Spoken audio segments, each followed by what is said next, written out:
Good evening, friends. We're live again tonight, and this is episode 97.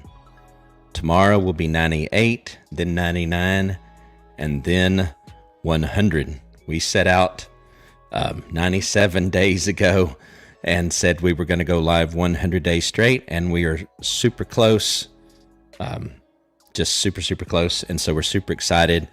Started picking up Dogecoin probably now 14 days ago or so almost 2 weeks.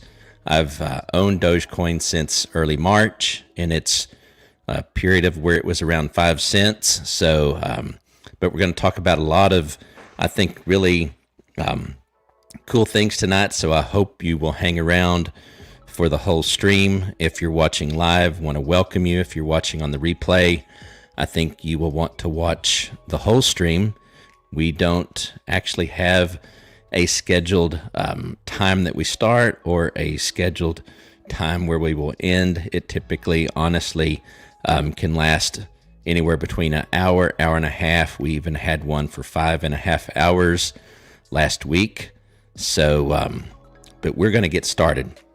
As the title suggests to this video, it's in the form of a question, and I have some of my own thoughts and the answer for me, but basically the question is Bitpay a catalyst for Dogecoin? And if you don't know what Bitpay is, you're going to find out some about it. We're not going to talk about it exhaustively tonight, but you are going to find out some information about it, and you are indeed going to find out that it is the primary way that most merchants that you're hearing about that are accepting Dogecoin, it is through Bitpay that they're doing it. Notably, the Dallas Mavericks, the Houston Rockets owner owns a baseball team. That's how they're doing it.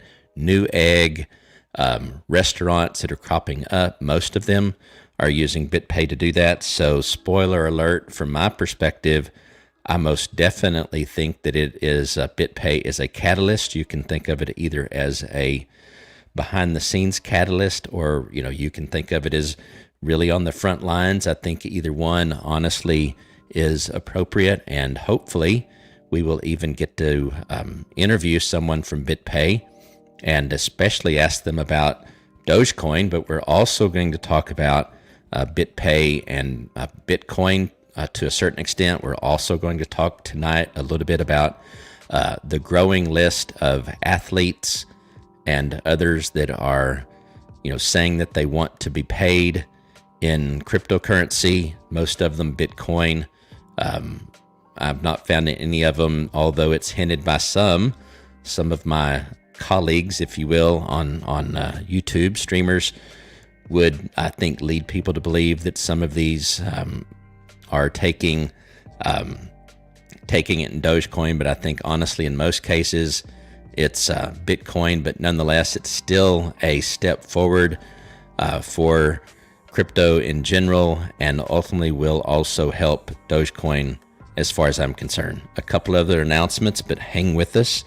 We've got a couple of things happening this week that I think are super exciting, and you're going to want to come back for that. And I'm going to get to the comments here in a minute.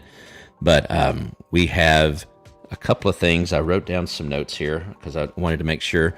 If you have not seen Shop Doge, and that on Twitter, and it's actually at shop_Doge. So Shop Doge, shop_Doge. We're going to be talking with TJ. I've been texting back and forth with him on Twitter, DM, and he's got a Twitter feed and a website where he's basically capturing all of the different merchants that, at least that he's aware of, that are accepting Dogecoin. So we're going to have him on the live stream tomorrow is the plan. The plan also is to go live at 10 p.m. Central Standard Time. I normally don't announce a time because, just a lot of things going on. And when it's normally just me, I just go live when I can, and I go as long as I can. But we're going to have TJ from Shop Doge, and we'll probably have him at the very beginning. And then, if he wants to hang around, he can.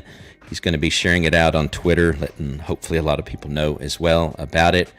and we're going to let him talk, as long as he wants about what he's doing, what got him into Dogecoin, all the things. And then the one last thing I'll talk about now before we get into the meat of the stream is we're also going to be having on our stream, hopefully this week, if not this week, next week, a merchant that is now accepting Dogecoin. Going to find out again from them kind of the ins and outs of what they had to do as a merchant to be able to do that. And again, spoiler alert, it is Bitpay. So again, I think they are a catalyst, helping bring more and more customers to more and more vendors, merchants, where they can use Dogecoin.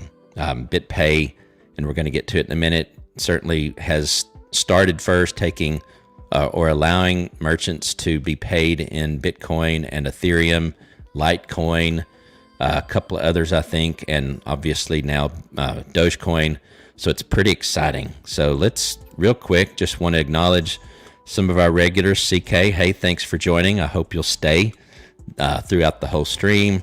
Chris, he's going to be back in a minute. So Chris is a regular. Thanks, Chris, for joining. JG, hey, thanks for the thumbs up, man. Glad to have you here tonight. And Tyler Tran, I'm not sure if you're new or not. I apologize if you've joined some of the previous streams, but if this is your first time, not congratulations. I'm the one that is happy to have you on. But anyway, if you haven't subscribed, make sure you click that bell and the like button, because we want you to know every time we go live. So one other thing we're going to do, which we do every night before we get into maybe some special topics, is I like to review the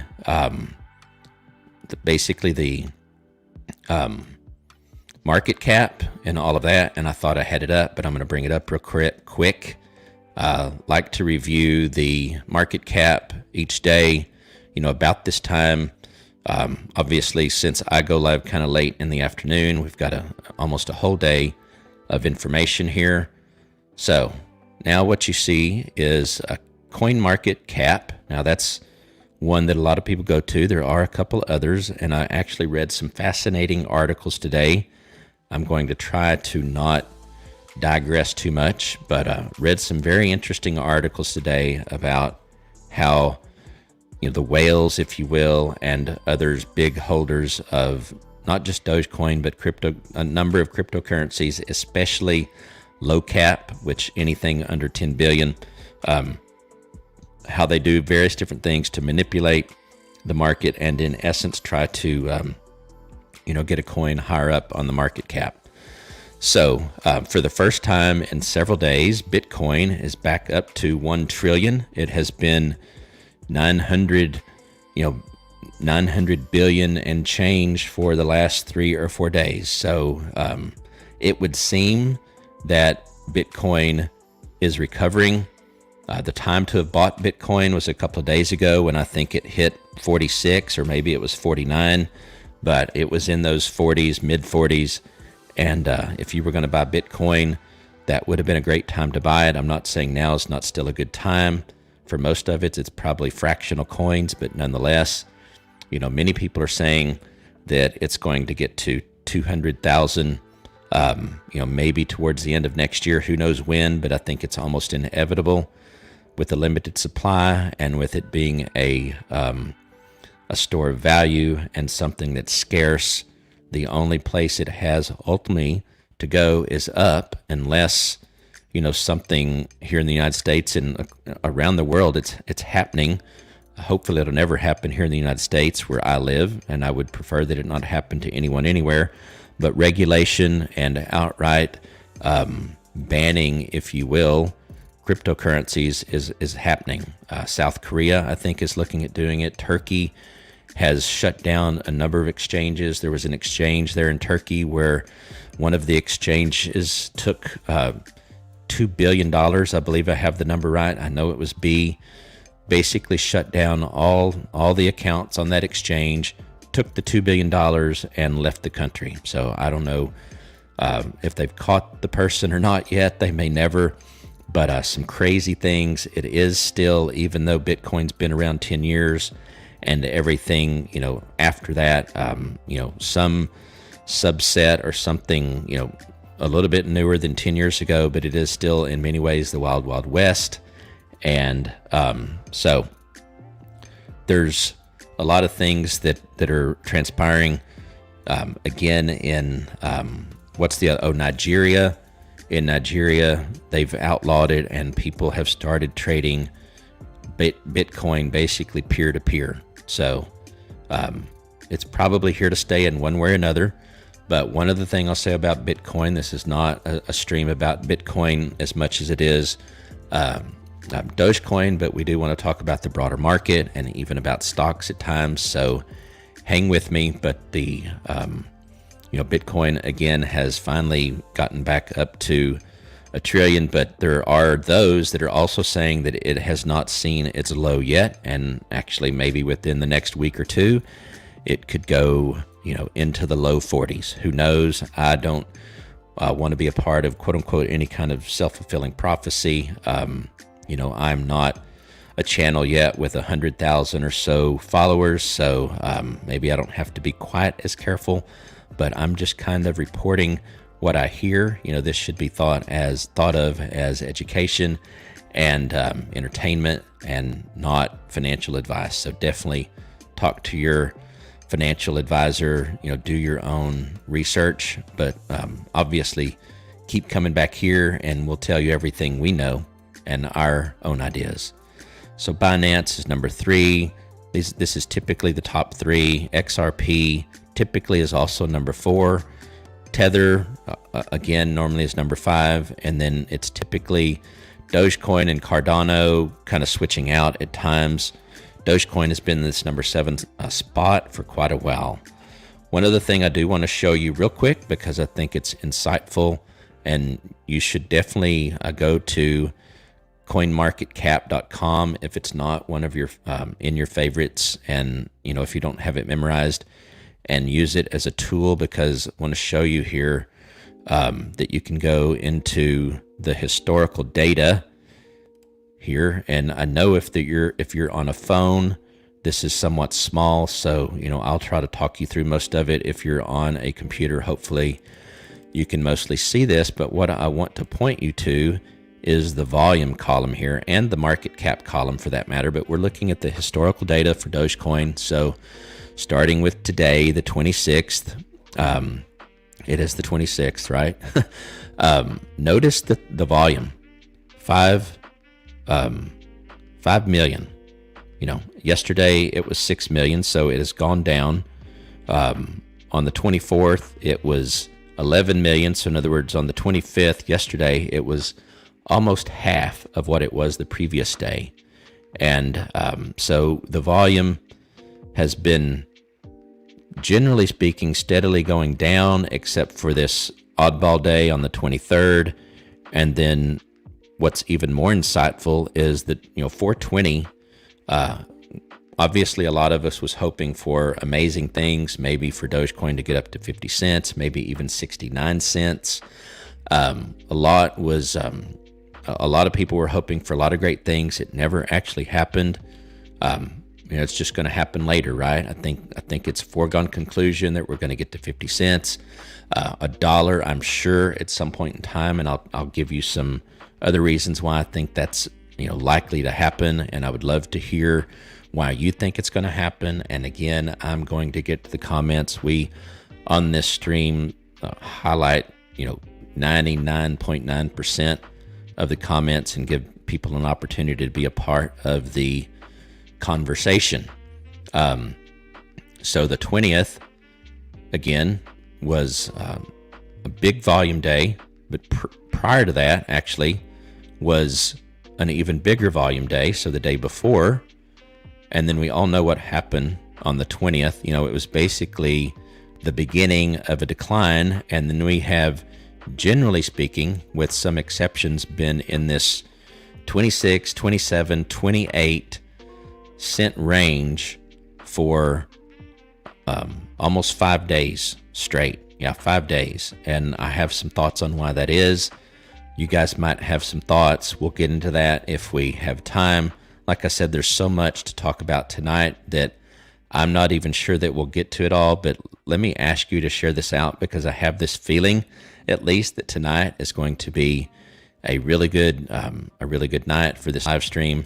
And if you're watching the replay, please share it out as well. And again, stay for the whole episode, if you will, the whole stream, because we're going to get into some good things.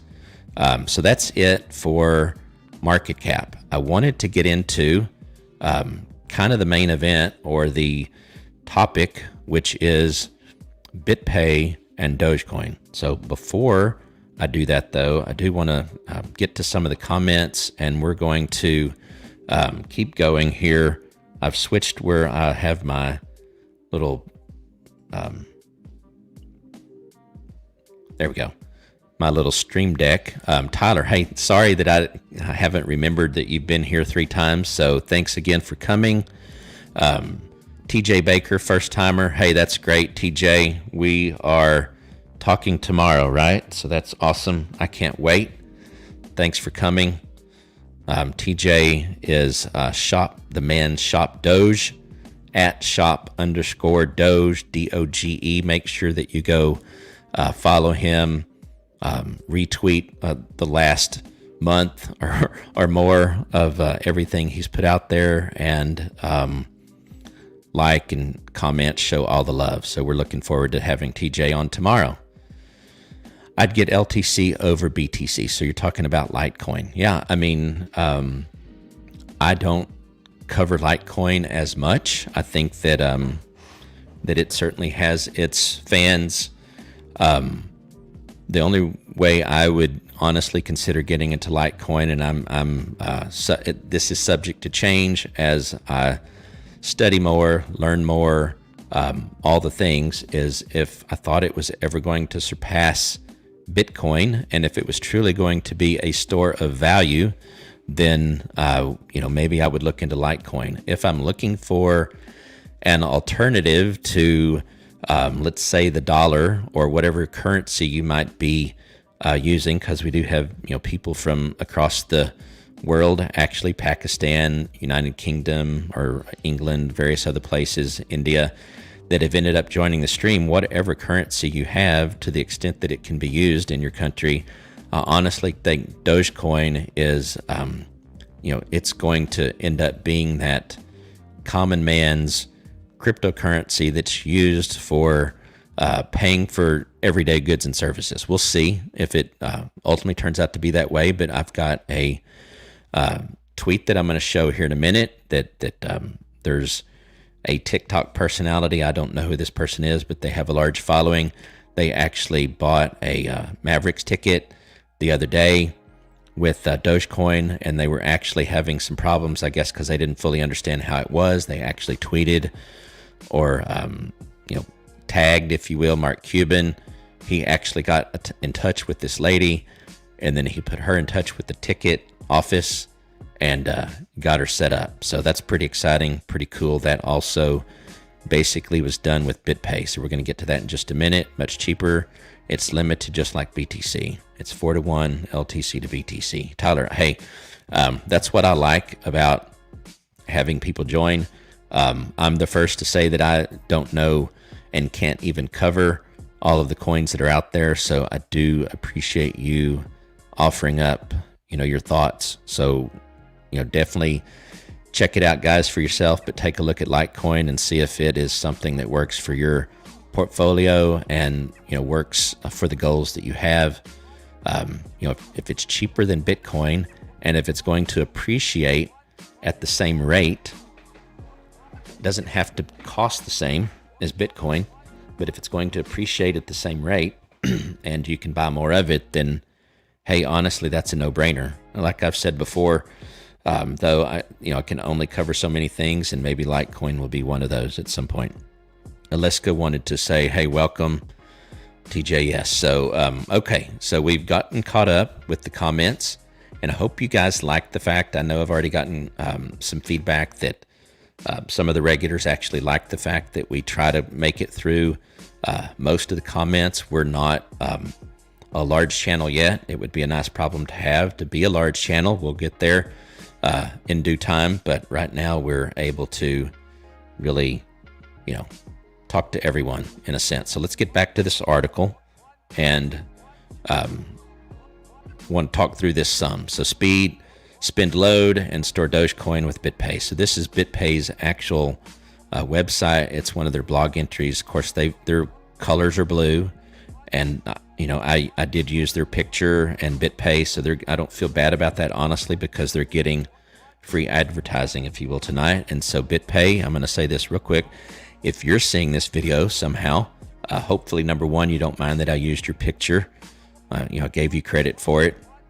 And number two, I would love to have, one of you come on the show and do an interview and let you talk all things Dogecoin. And you can also get into, Bitcoin, Ethereum, all the different coins that you support now, and maybe even give us some insight on some others that you may have coming.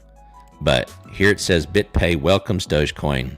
This new edition is now supported in both Bitpay Wallet, which I've not used yet, and also Bitpay's enabled merchant sites. So from what I understand, these merchants can decide which currencies they want to,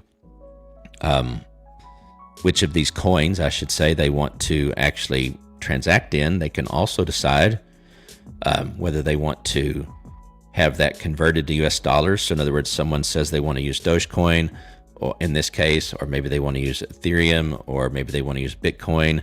The merchant can either basically put the crypto on their balance sheet, or it can just be converted to US dollars. I don't know, honestly, what the Dallas Mavericks are doing. I don't know what Houston Rockets are doing. I'm still trying to find that out, but I do know that indeed there are a number of merchants that are keeping the coins, and in some cases Coinbase comes into the picture there, and Coinbase basically becomes the custodian for that.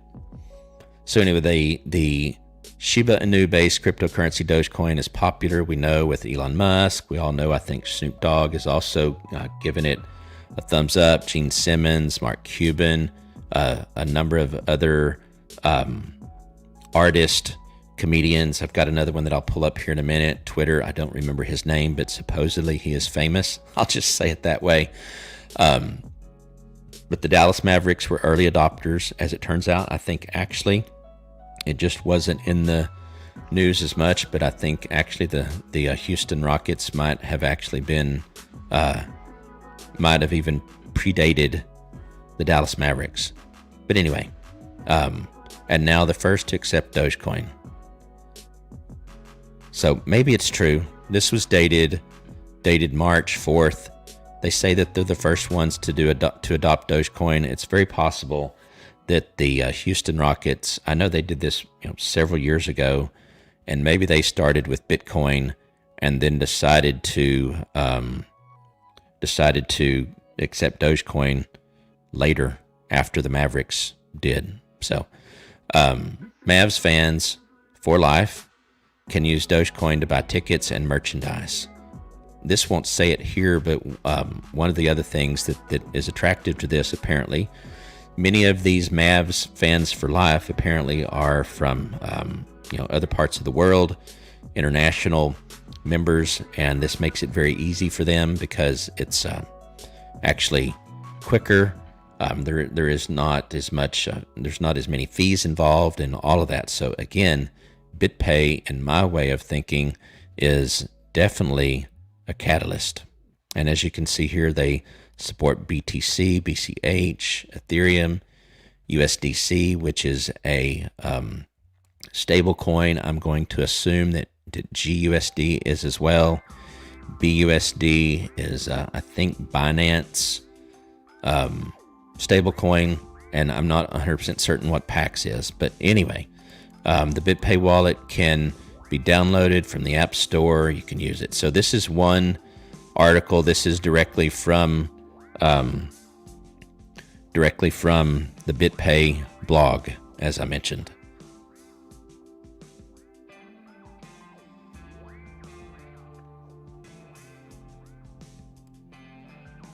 I want to go back to the comments here for a minute. Mark Cuban said they'd never sell a Doge for $1, so that's good. I mean, I know that he.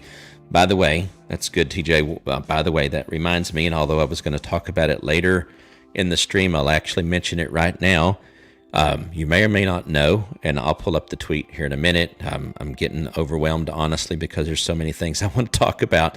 But he is going to be on the Ellen DeGeneres show, or the Ellen show, tomorrow, and he's already said that he's going to talk about Dogecoin. That may be the primary thing that he's going to talk about. I'm sure that he will, as he talks about Dogecoin, will talk about the broader cryptocurrency market and all the things that he thinks about it, and it'll be super interesting. I think surely at some point, all of the analysts are going to have to eat their own words. Not that I quote unquote wish that on them, but hey, if something's legitimate, it's legitimate. At some point you have to say, I don't understand it. You could even say, I don't like it for whatever reason, but to continue to deny that something is what the people say that it is, that's just like, some of these merchants that I'm hopefully going to be talking to. Many of these merchants are actually on a mission to, be involved in this idea of trying to, basically have a hedge against inflation. We have printed, if I have the number right, 40% of the dollars that we printed here in the U.S., 40% of all the dollars ever printed have been printed in 2021. If I have it right, I may have it a little bit wrong, but the point is it's an incredible number. Crazy number.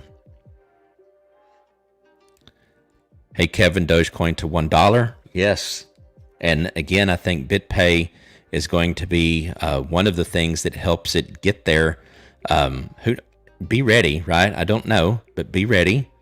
I'm not necessarily saying go buy more. I need to pull up something real quick, so you hold on. But I want to pull up the ticker so that I can watch it while I'm talking. Actually, I can pull it up on my phone, so hold on just a second here. I like to be able to see the price as we're talking, because you never know what's going to happen. But I'm not saying go buy more Dogecoin because, Mark Cuban is going to be on the Ellen show, and he said he's definitely going to be talking about Doge, but I got to believe that it's going to make some difference. I can say that I don't know how broadly it's been seen. I'll have to pull it up here in a minute, and maybe we can see how many likes, how many shares, all that it's had. But, it's just like 420, possibly 419 is where a lot of the buying happened. And then 420, it ended up being, again, kind of lackluster because everybody had already, I think, made their moves. And then you've got this situation with the whales, which we've talked about in detail on some of these nights. Other nights we talk about it not so much, but they have, from everything I can tell, have kept the price at this mostly sideways amount. So it's going to take it's going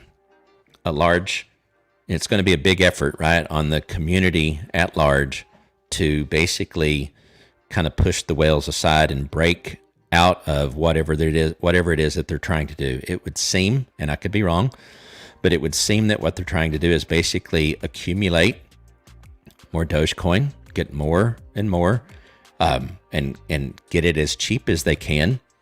I don't know, if that's true to a certain extent. You would think, well, why don't they get it down to 15? It maybe there's only so much they can do. But again, if you go look at the top 100 wallets and you drill down into the data, it's very, very clear that they're manipulating. But it could be good. So I'm not saying this in a negative way. I haven't developed a full opinion yet, but I'm actually generally thinking that what the whales are doing for everyone that's willing to hold it, at least, that it's going to be good for us. Now, if you're way, if you bought at 45 and you need your money, for example, that's a really bad situation to be in. And I can see where you would be impatient. Maybe you just want to get your money back and say, hey, this is not for me. I want to get out. So I understand that position. But if you are a hodler, and then all you need to do is wait. So Mark Cuban could get it back up to 40 tomorrow just by being on the Ellen show. I don't know. And others tweeting and all that. So we'll move on. But I think it's going to be interesting to see.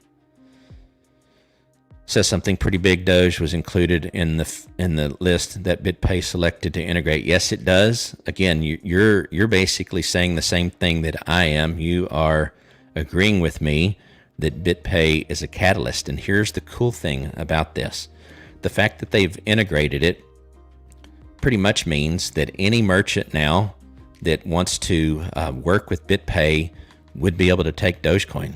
And I think it's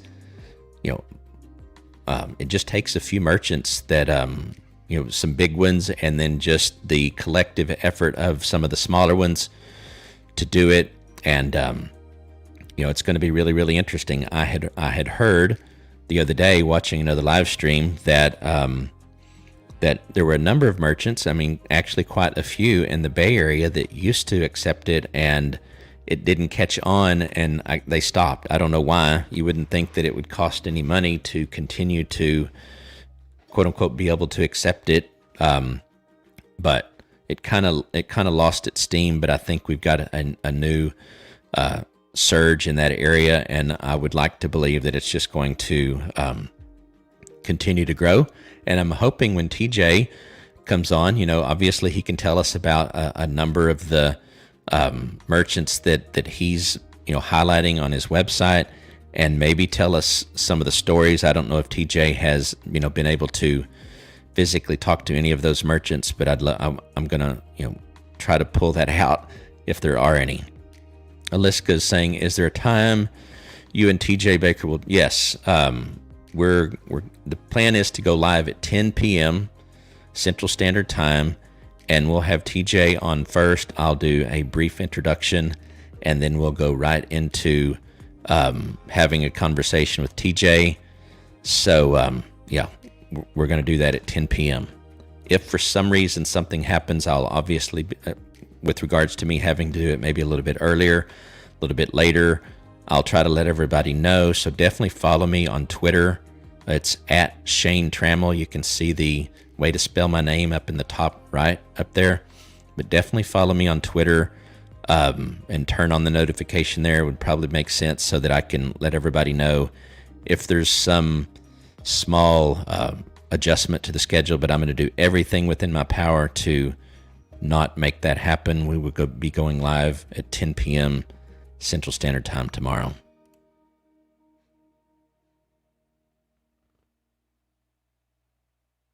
No, that's Kevin. Thanks for sharing that. I will say also on this stream, for those of you that are new or first time, as much as we like to, basically focus on Dogecoin, I believe, and I know I'm not alone in believing this, and it's obvious that Kevin and others that I know are on this stream, believe in diversification, not only diversifying within your crypto portfolio. You don't optimally, you don't want to own just one. You want to own a number of them, and also stocks. I have no problem with stocks, and mentioning that, very interesting. And I'll make this quick, but Binance, I believe it was today that they announced it, but it was recently. If it wasn't today, they are, and I think they had already been doing some of these, but they are tokenizing, if you will, equities. So Microsoft, Apple, MicroStrategy, and there's another one. I can't remember which one it is, but they're basically listing these stocks on the Binance crypto exchange, and you would buy them just like you would buy Bitcoin or whatever, and they are backed by the actual security. And I still need to read more. There's only so much you can read in a day when you have a regular quote unquote job. But I think the concept basically is Apple is at 240 today, then you buy 240 or you buy 10 shares, whatever it is, right, for that same price at any given time. I'm sure it tracks to the actual stock on the stock exchange. Bid, ask, all the same kind of things. You would buy a token, quote unquote, if you will, instead of the actual stock. And what I think is probably cool about that, instead of having to pay or buy that with currency, with your US dollars or with your yen or euro or Deutschmark or whatever it is, you could use a stable coin, probably, or probably not even only that, but use some Bitcoin or some Ethereum, whatever you have in your portfolio, to buy those tokenized versions of a stock. So yes, I've heard just as well, Alibaba is basically the Amazon of the world. So Amazon, although they do have international presence, Alibaba from a global perspective is I'm sure bigger. They're backed by the Chinese, so they have all the resources they could ever need. Now the owner, CEO, or whatever, technically, however the ownership leadership is set up for Alibaba, he has, I think, got in some trouble of some sort, but it seems like that's settling down. But I completely agree with Alibaba. I think it is something you should look at. And we're going to get back to Bitpay here in just a minute. Want to get through some of these other comments. I wouldn't be surprised if Doge hits 50 cents tomorrow. So I wouldn't either. What we need, I think, is enough volume to break through what the whales are doing. I mean, they've got quite a bit. I saw a tweet today, and again, didn't get to fully look through it or whatever, but apparently they're on Binance, I think it is, or Bittrex. I don't remember. I think it was Bittrex, actually, the crypto exchange Bittrex. There was a 17 million coin order out there or whatever for Doge. So maybe tomorrow is the day that we're able to kind of force the hand of the whales, even though they may ultimately be doing something good for us. It may hit 50. Here's the thing that I will say, at least. I think it will be a good day in history for the 50 cents. And bear with me for a minute on this, because I think it's an interesting thing to talk about. As a hodler and as someone that wants to accumulate more, I hope that it hits 50, but I'm just going to say it, I hope it goes down. I would love to see it in the 17, 19 cent range so I can buy more. It may never get there, and then I'll pick a new dip, if you will. The dip is just any point lower than the last time you bought it, arguably. So you get to determine what a dip is for you. But I'd prefer not to buy it at 25. In other words, I'd prefer to buy it lower. But if it goes to 50, here's the good thing about that, even as a hodler, although I'm not going to sell, is it will be a new time high. It will validate even more that Dogecoin is a thing that's to be taken serious, with regards to the fact that if people out there are saying it has value, it has value. And I, for one, am actually getting pretty kind of tired of hearing all these analysts say that it has no real function and that it's a joke, and it's Kramer said today again, and I've got that video and I'm going to play it again. This is going to be a really good show. Basically today on after Squawk Box, I guess I watched it on YouTube, that it's just a sport, and he compared it to gambling. You could compare the whole cryptocurrency market, or even the stock market for that matter. You could call it gambling if you want. Obviously, unlike gambling, there are fundamentals that you can look at. There is data analysis, there's technical analysis that you can use to be a part of your decision making. So it's much different, certainly much different than gambling, with enough visibility into what's going on, and take into consideration the social aspect of it, then it's certainly not gambling. It's certainly more than a sport, but it's fun. So if something is fun and you want to call it a sport because it's fun, then by all means go ahead. But he didn't mean it that way, obviously. Okay, you guys got them coming. How bullish are you on Neo? I'm very bullish on both. Very good question, Kevin. I own Neo. I've talked about it probably now, at least in passing, probably the last 4 or 5 nights. And as a matter of fact, I need to pull up my. I tend to use Webull desktop because I just like the interface and it's free. So I'm going to load that up so that I can go to that in a minute. But I'm bullish on both Neo and Coinbase. I own Neo. I don't own any Coinbase yet, and I haven't looked at it before I started this live stream because I literally had to go from something else straight to the live stream. But I've been watching it throughout the day. I think it was in the 290s, something along those lines. I'm also bullish on Tesla. If I can just throw another one in there. I know that they had their announcement today. Profits, they're looking at next. I think it's the Model 3, and I don't have all their models down. My son does. If he's on tonight, Nicholas, if you're on, let me know what they all are. My son's an engineer at Texas A&M, and he's on the electric car team where they build electric cars there. But so he's a big Tesla fan. But I saw that it went up about $8, I think, during normal trading, or something like that, and then, or maybe it's that it lost. It was in the plus, in the green, if you will, during the regular trading, and then it lost, I think, $8 or something like that in aftermarket trading, which I don't understand that at all. But Shane, do you read the charts? I mean, if you are asking, do I read the charts from the perspective of technical analysis, if that's what you mean, I am working on refamiliarizing myself with that. I'm actually a finance major. Of course, that's 30 years ago, and my career took me into IT and supply chain and all of that. So I've spent the last 25 years in information technology and supply chain management and all the things. So I think technical analysis has its place, but since I've gotten back into this, and I have the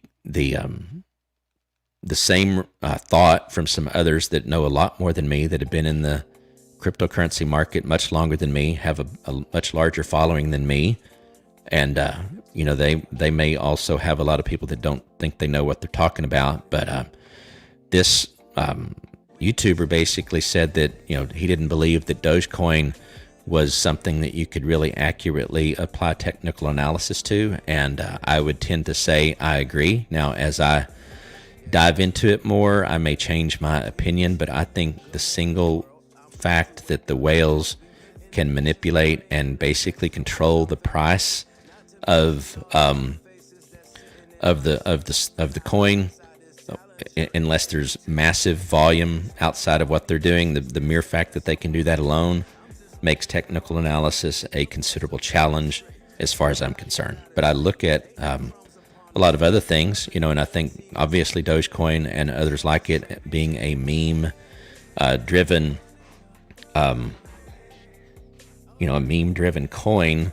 I think you have to look more at what are the whales doing, what kind of how many posts are there out on Reddit, how many discords are there that are dedicated to Dogecoin, how many famous people are talking about it, all those kind of things that we all know. I think that becomes a big part of it. And as I mentioned earlier, and actually the co-founder of the Dogecoin basically said the same thing. He's like, if the people say that it has value, then it has value. Now, the opposite is potentially true. And I wonder, to some extent, with the volume being as low as it has been, why is that? I'm curious if you guys, it's not because the whales have stopped doing what they're doing, right? In other words, their activity seems to be somewhat coordinated and fairly regular over a number of days. So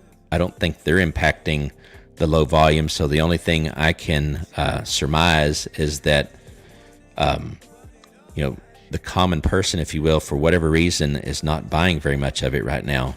And the only reason I can think that is the case is, if you're thinking about this not in the long term, if you're not thinking about, can it really reach $1? Is it really possible that it could reach 2? That could it reach 5? Could it reach 10? Then even 25 cents may be too rich, right? In other words, if you don't have this thought that it's going to truly get up to those other levels, then I'm sure a lot of people are like, it's too late.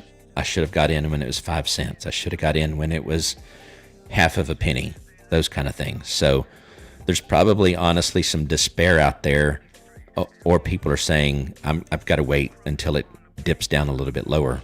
So I don't know, but I don't read the charts probably in the way that you're thinking. Do you follow wallets? Yes, if you're talking about, do I follow wallets in the sense of the wallets that are the most active, I was basically just talking about that, and I'm not staying far enough ahead of some of these comments, so I'm hoping I already answered your question about the wallets. If Dogecoin hits 50 cents, I'll definitely sell some of my equity and buy back if it dips back. Yeah, I mean, I would not be one to shame, if you will, people that decide to sell, take some profit. I mean, who am I to tell someone if they sell it all and move on completely? Even if they do that and go into Safe Moon, I'm not going to tell you, hey, that's stupid.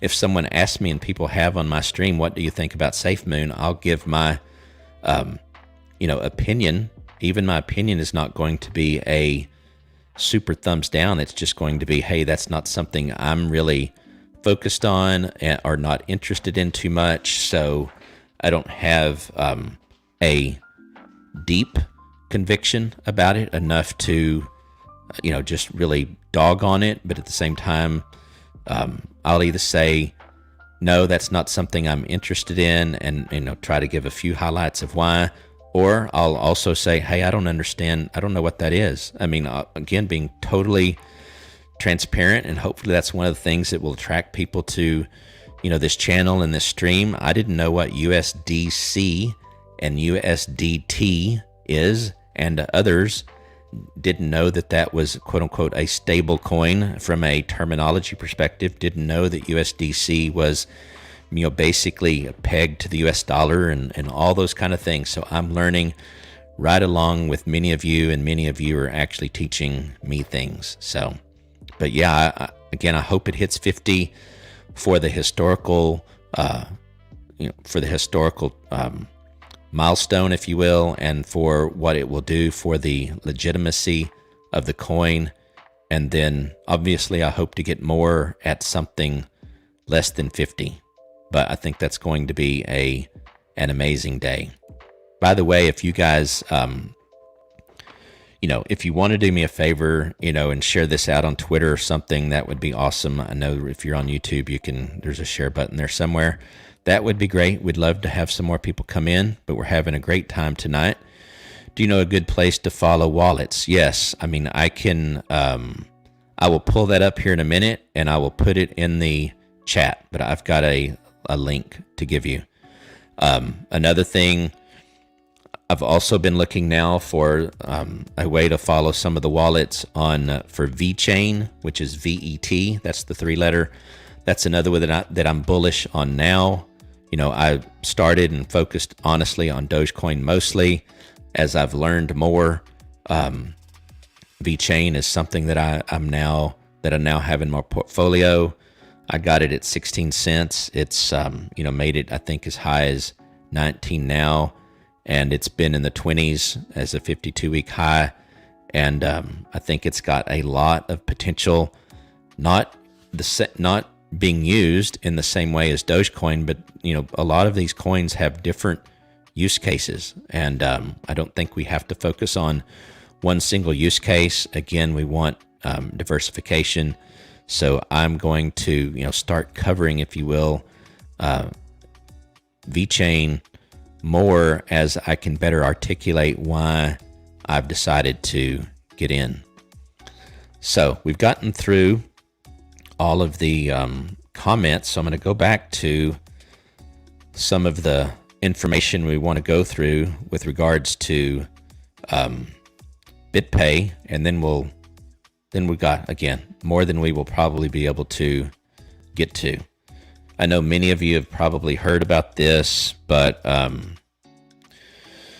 Newegg is also accepting Dogecoin now. And how do you think that they're facilitating that? It's through Bitpay. So Bitpay has also worked with Newegg, where Newegg can accept Dogecoin.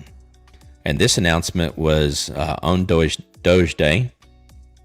So that was cool. That was a good thing that happened on 420. And there's a video. I'm not going to play that through, but online electronics retailer Newegg said it's now accepting Dogecoin as a method of payment. Customers will be able to complete the transaction using Dogecoin held in their Bitpay wallet. So this is one of the keys. And I don't know how...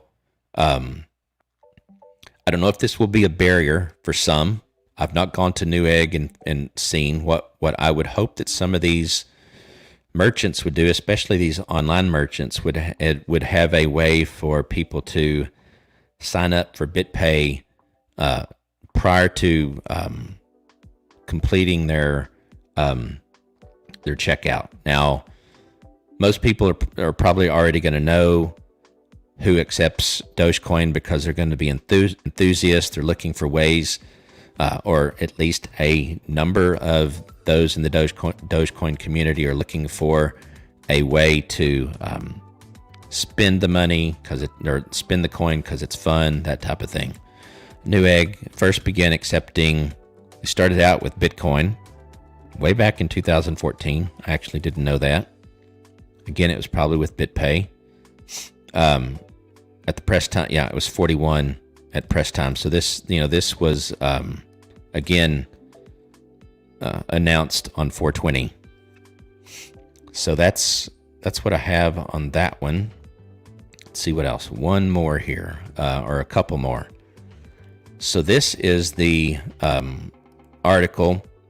And by the way, Business Insider seems to me to be a really good source of data, but you only get so many free articles a day, and then you have to pay for it. So this is one of the ones that I guess I already got for free. So if you go and try to pull up more of them, it will pull up a thing and say, hey, do you want to subscribe? But anyway, a FinTalk, and I didn't even know what a FinTalk was. I honestly thought, okay, is this someone from Finland that's on TikTok or something like that? But this is a person that's on TikTok but covers financial things. But anyway, a FinTalk star decided to buy tickets to see Dallas Mavericks with Dogecoin.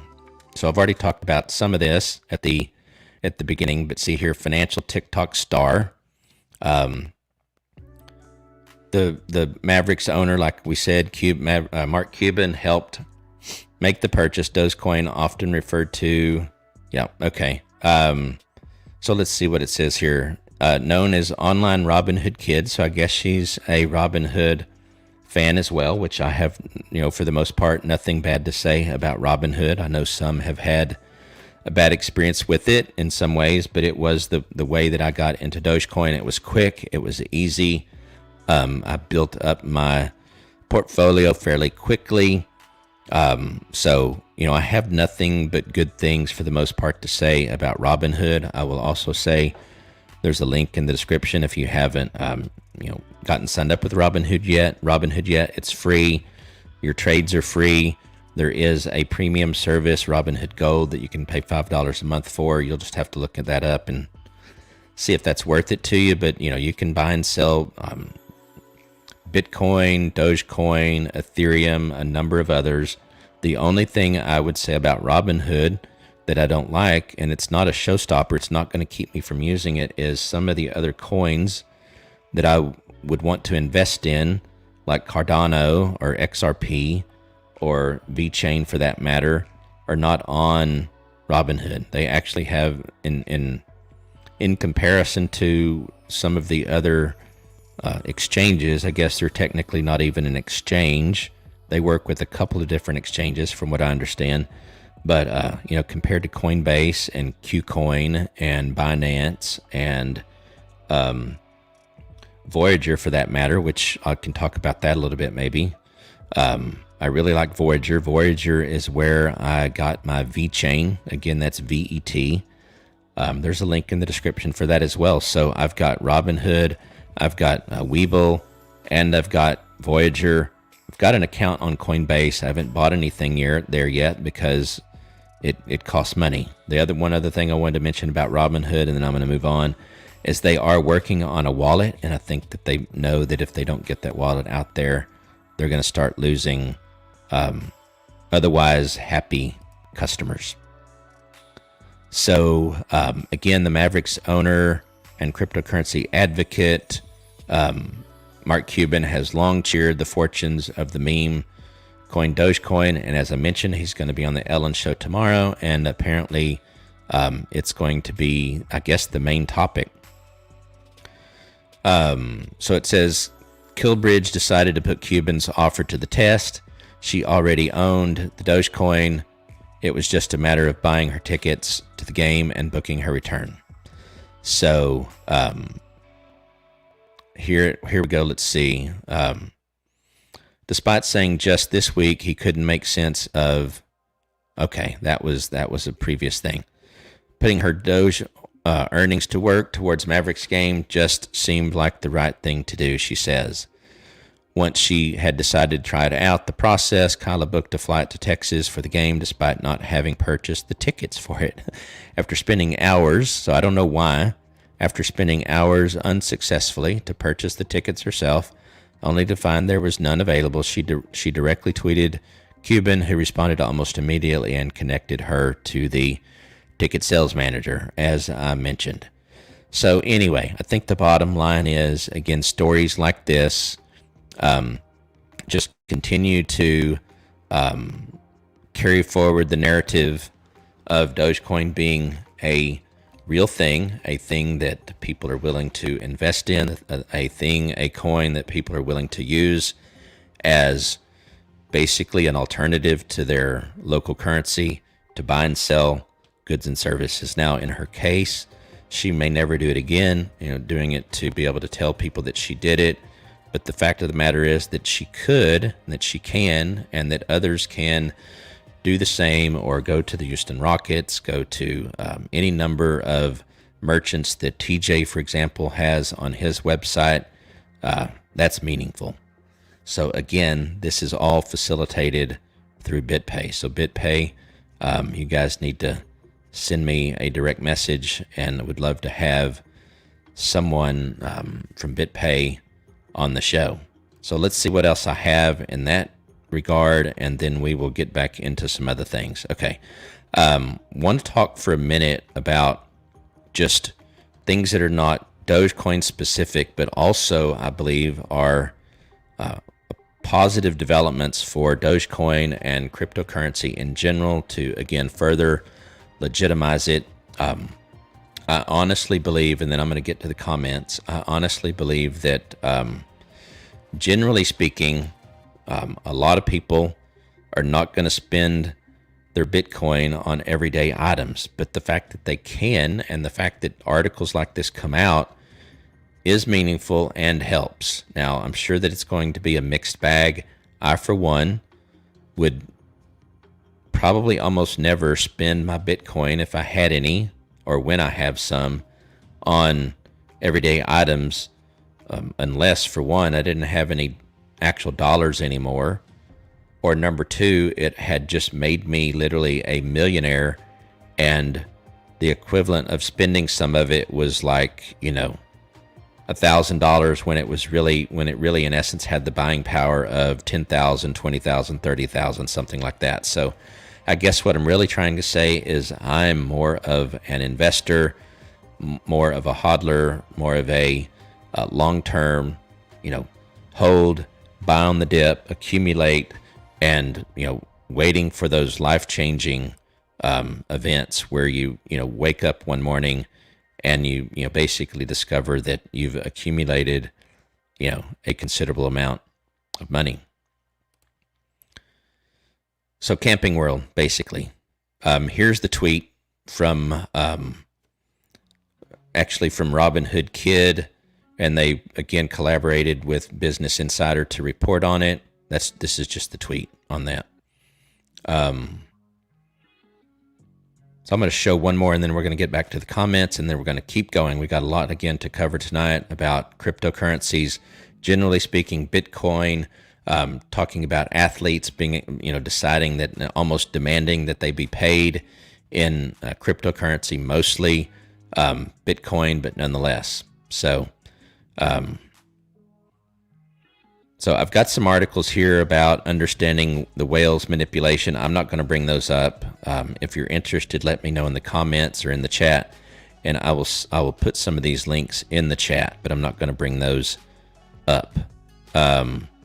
Here's one, and some of these are dated, but I'm just now becoming aware of them. I'm not sure that a lot of my audience is aware of it, but here is an example where, again, an athlete in the NFL is saying, I want to be paid in Bitcoin. I've not seen one openly say, I want to be paid in Dogecoin, but what they're using, this Zap Strike, technically, they could also take Dogecoin. I'm almost positive that Strike or Zaps also can facilitate Dogecoin. But let's be honest, I don't think that your average, $1 million or high six-figure sports star is probably going to be advised to take Dogecoin. Let's just be honest, and that doesn't mean that that's bad for Dogecoin. I'm not going to be like other live streams and it will turn off some and it will be a breath of fresh air for others. I'm not going to hype where hype is unnecessary. I love Dogecoin. I think it's amazing. I think it has a number of purposes, not only to be used again as a everyday usable coin to buy and sell goods and services, but also a legitimate investing instrument. But I do not believe that that you really can compare it to Bitcoin. Now, at a smaller amount, let's say that you get a $2,000 bonus at the end of the year. I think it depends on the scale. I might be very open to taking $2,000 in Dogecoin, and probably even better. And then it becomes just, what are they wanting to do? If they have the option, then by all means, if they want to take it in Dogecoin, that'll be great for the narrative of Dogecoin. If they don't, we don't have to feel so bad about that. They're still getting paid in cryptocurrency, which is a massive step forward with the general adoption of the thought of cryptocurrencies, generally speaking, being thought of as money in a way. But anyway, Chiefs tight end Sean Culkin to convert entire NFL salary into Bitcoin. Now, I've found this for the first time today.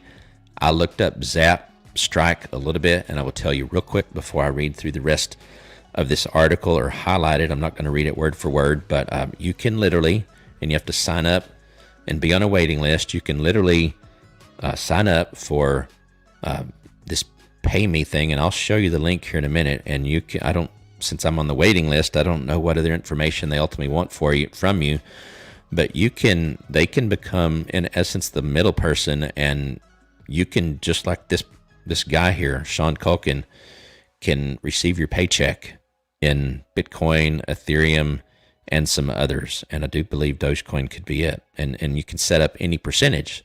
So since it's any percentage, you might want to take it in Dogecoin and just say it's 10%, right? And then it goes right into what I don't know is I don't know if they act as the custodian, if there's a wallet where you could actually control it. Surely they have a wallet where you have full control of it.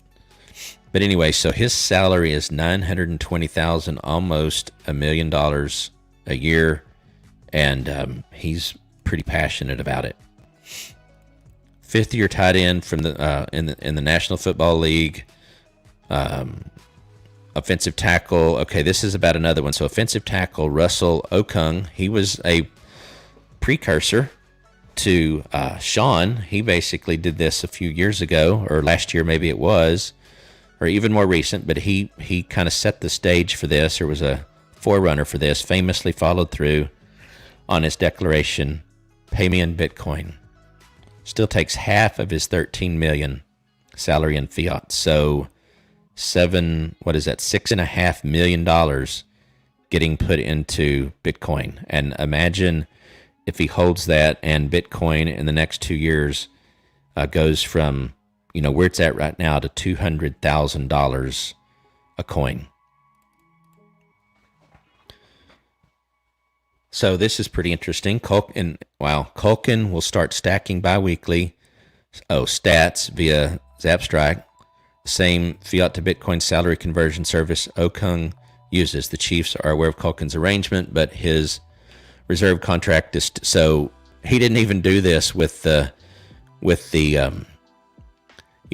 in other words, the Chiefs didn't even facilitate this, so they don't have to even quote unquote support it or whatever. I guess they just have to pay.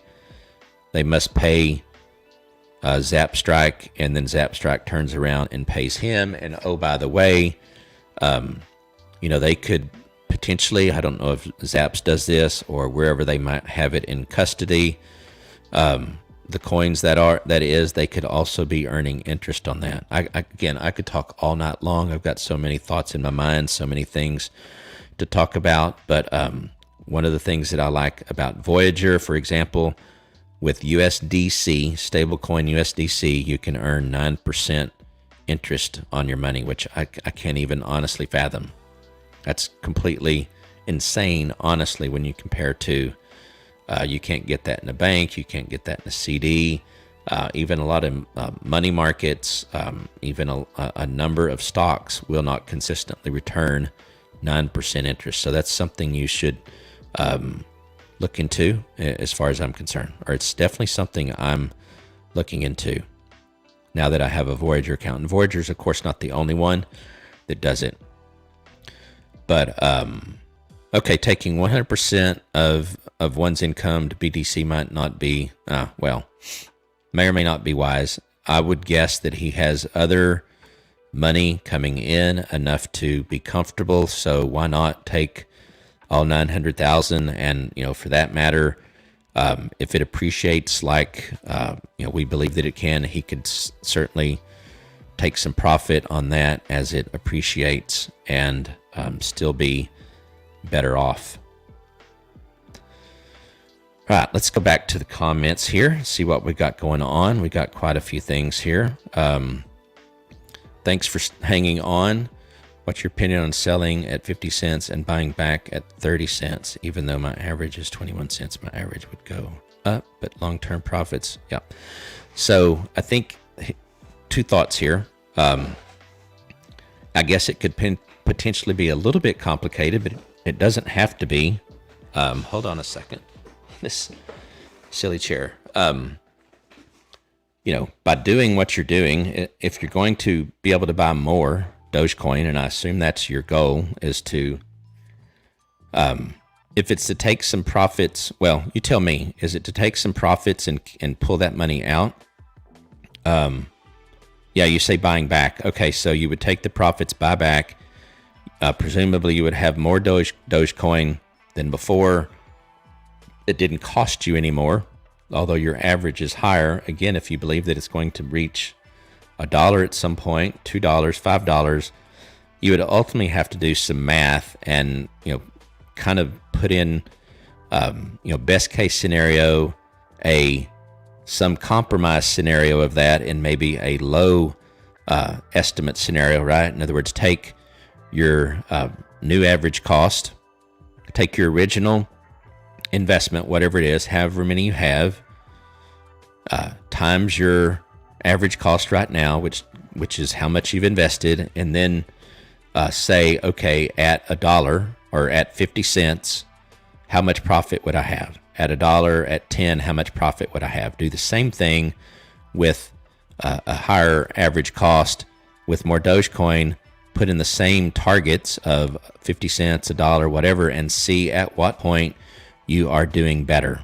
And then you have to decide for yourself where you might be wanting to get out. So I hope that gives you some indication of what I would do.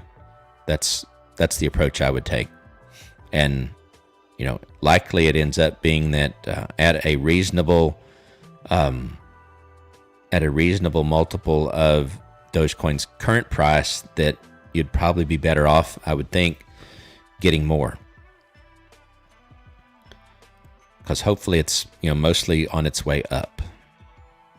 But if you're thinking of doing that, so you're gonna have to wait. But that could be tomorrow. Maybe that's why you're asking it. I don't know. I'm not predicting it.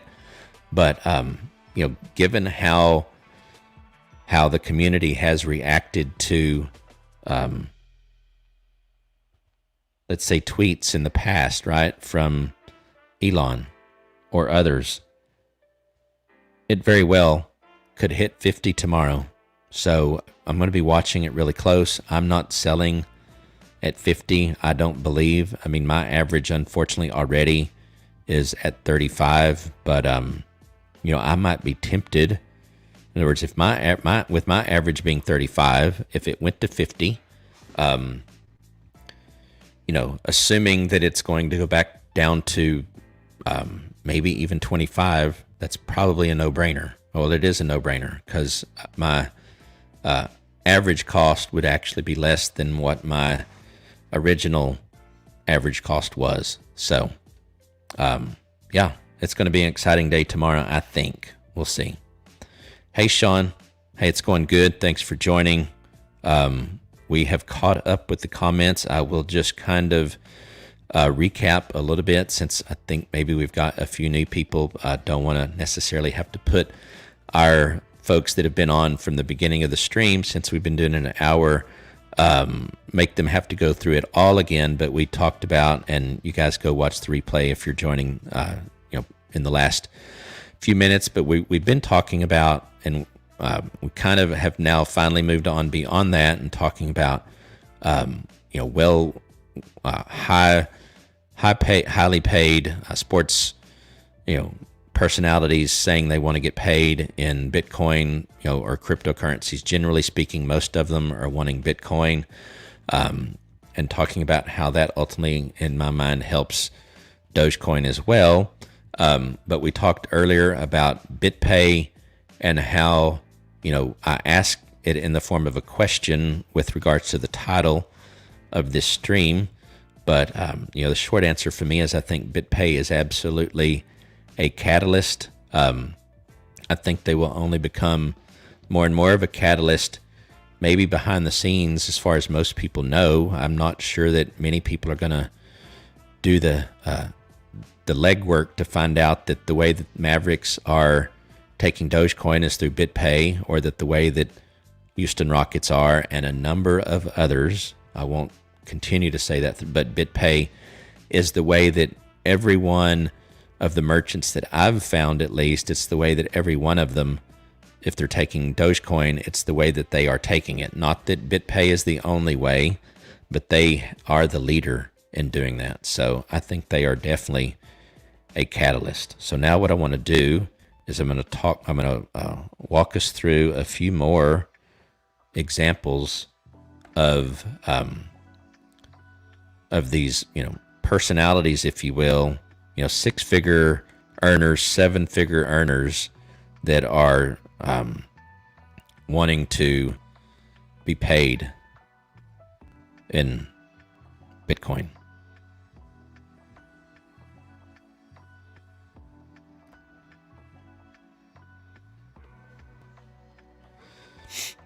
Here's one from Bitcoin Magazine. I'm not going to do much other than just kind of show you that, again, there's a number. This is all over the internet, but why are athletes demanding to be paid in Bitcoin? Sacramento Kings, for example, of the National Basket or the NBA, recently made headlines when their owner, Vivek Ranadiv, sorry, Vivek, I'm sorry I'm saying your name wrong, announced that in the near future anyone in the organization, players, coaches, and staff members who wants to will be able to receive a portion or all. It's amazing, right? Of their salary in Bitcoin.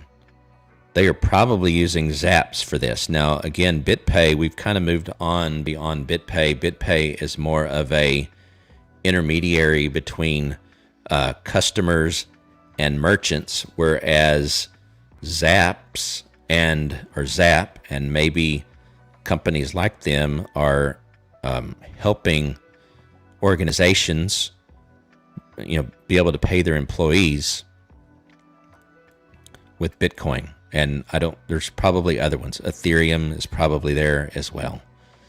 And this is dated, yes, but I think there's a lot of people that probably don't know that. So the Sacramento Kings have been doing this since, late last year. Of course, we've already read about Russell Okung, and they're using Zap. So I'm going to guess that the Sacramento Kings are using the same thing. But let's read this here. To reiterate, Okung's salary was not paid directly in Bitcoin. We already read that. Part of the reason is because a lot of these organizations, I'm just going to use the term broadly, organizations, whether that's sports teams or corporations or whatever, because they didn't really understand it, didn't want to carry Bitcoin on their balance sheet because they didn't understand it. That's changing. Because you have, forward-looking companies like,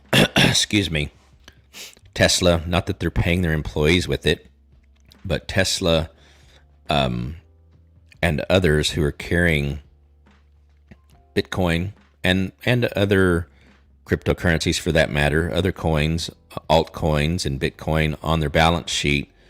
But in some cases, like the Sacramento Kings, they're actually actively themselves paying their employees with these cryptocurrencies. But we've got MicroStrategy, which is into Bitcoin heavily. We're talking, I think, 4.5 billion. Tesla's not listed here, but they have several billion invested in it. Mass Mutual, I don't really know who Galaxy Digital is, but since then, MicroStrategy, they hosted a Bitcoin Corporations event and, trying to get more and more people. The founder of MicroStrategy has like 2 doctor's degrees, I think, or something like that from MIT or one of those, Ivy League type schools. So he's super, super smart character. And MicroStrategy has, maybe they still have a few dollars on their balance sheet and in their treasury, but they have converted almost everything, if not everything, into Bitcoin. And then obviously they can then use treasury services where when they need to pay someone something, another company or whatever it is, that they can, or buy an asset, a large asset, they can either pay that whoever they're buying it from, pay them directly in that cryptocurrency, or have that converted to whatever fiat they need to in order to pay for it. So that's actually pretty incredible when you think about it, for the whole thought process around the cryptocurrency world. And I'm sure that it scares a number of governments.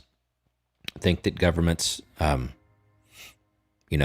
afraid of the fact that people could actually buy and sell just not only everyday goods and services, but large assets, property, buildings, fleets of cars, a train, gold, right? Whatever it is, regardless of its cost, with cryptocurrency rather than a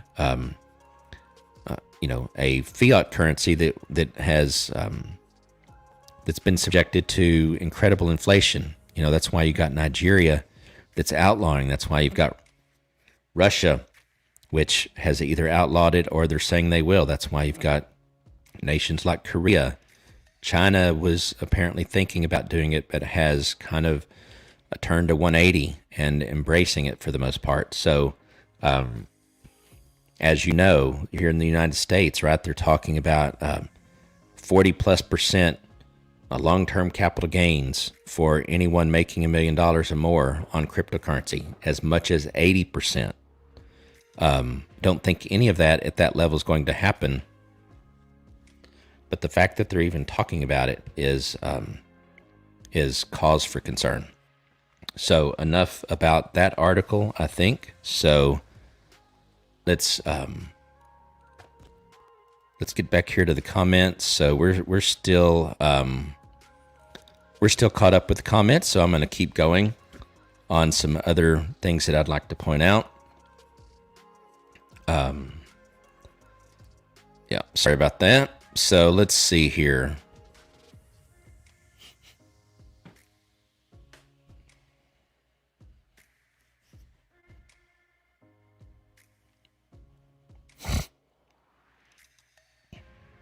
This is an interesting, and again, and then we're going to get into some stocks for a minute, and then we're going to return back to things that are specific about Dogecoin. But I think a lot of these things, again, if the cryptocurrency world, if you will, or ecosystem is being expanded, if more and more people are finding ways to use it, that can only help Dogecoin as well.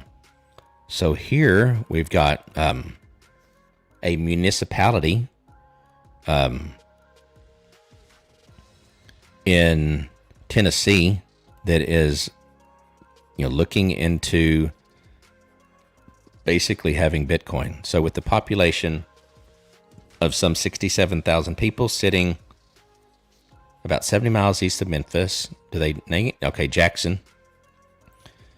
So Jackson, Tennessee is where it's at. The mayor, Scott Conger, realizes that they can benefit from embracing Bitcoin, nonetheless, just like any other city in the world. He's quoted as saying, "I've been interested in Bitcoin for a while, but it's been from a distance as a spectator." Conger told Bitcoin Magazine, "In the past few months, I've gotten more interested, and I'm always looking for ways to make Jackson better and to stand out. I've started having conversations with people. The more conversations I have, the more interested I become." Interestingly enough, he put laser eyes on his picture profile, announced that he's forming a blockchain task force for the city, and noted the forthcoming equitable industrial revolution that will be brought on by Bitcoin adoption. And not only Bitcoin, let's be honest. I mean, Bitcoin, actually, from a use case standpoint, is mostly going to be, again, a store of value, a way to hedge against inflation. There are other coins that will also help you hedge against inflation, but Bitcoin is probably the ultimate, the granddaddy of that, a store of value, more so than any other coin. Not to say that some other coins don't have a store of value aspect to them, but there are hundreds of coins that have other use cases other than a store of value. So to say that the equitable industrial revolution is going to be brought on by Bitcoin adoption, it's going to be through the adoption of Bitcoin and a number of other quote unquote projects or coins that are out there. There are any number of projects out there that are solving real world problems that are being adopted by organizations and companies that we've all heard about, that are large, that have considerable impact in the industry that they serve. And so it's certainly way beyond Bitcoin, but they are the biggest. Specifically, it says Conger is exploring ways that he can offer cryptocurrency-based payroll conversions for city employees. So that's kind of interesting to me, because he shouldn't have to actually explore that very hard, right? We already have talked about the Sacramento Kings and other ways where that could be done probably pretty quickly. But anyway, maybe he's already found those out. We already offer our employees a deferred compensation opportunity. Okay. Those options are great, but we need to expand our options. Here's the really interesting part. Bitcoin-based payroll services would be novel, right? We know that because we've already read about it. Here's the interesting part. Bitconger is looking into the possibility of mining Bitcoin to add the asset to Jackson's balance sheet. Of course, they wouldn't have to mine it to add it to their balance sheet, but nonetheless, it is an interesting thought and idea for a municipality to basically do that. Now, I hope they also know, and again, that's only 20 years from now. Actually, I guess it's 19 years. In 2040, there will be no more mining of Bitcoin. It ends in 2040. Now, they may then decide, let's mine Ethereum or something else, so they could take the hardware that they've invested money in and probably, have that start mining something else. But anyway, they're looking into that. That would be pretty interesting. And this leads me to a question that was brought up a couple of nights ago in one of my streams, and I'd like to now ask all of you your thoughts on this question, which is, should the U.S. government, we won't talk about municipalities because I think it's a little bit different, but should the U.S. government be allowed to, and maybe they already can, so I honestly don't know. I need to note that and look it up, but let's just talk about it from a philosophical perspective. Should the U.S. government be able to own Bitcoin? So I'm curious what you think. I'll share my thoughts, and then if I steal your thunder, if you will, you can just say that's what I was thinking too, or if you have something different, please share it. But at first blush, in other words, if I was just to think of this right off of the bat, without thinking anything else through, my thought would be no, right? For a number of reasons. If the U.S. government can own, if they could actually own Bitcoin, not Bitpay, if they could actually own Bitcoin, then since they can print money, they could buy, generally speaking, as much Bitcoin as they want, or buy a bunch of Bitcoin. So for that reason alone, any organization, and it's only the U.S. government, I guess, but a government that can print fiat currency and use said currency to buy assets, regardless of what those assets are, especially if they're buying Bitcoin, I don't think that should be allowed. I'm going to have to do more research on that because that's actually a kind of a deep subject in a sense. It seems that simple to me. Sometimes I'm pretty simple-minded. I've not thought through the other implications of why maybe they should be able to. There is one that I've thought of, but maybe it should be that they should only be able to buy a reserve amount of it and never have any more than that amount, and not be able to buy it with U.S. dollars, but maybe something else that's real, some other asset, trade an asset for it, something like that. Maybe they should be allowed to own a reserve amount just to make sure that it doesn't all fall into the hands of another foreign government.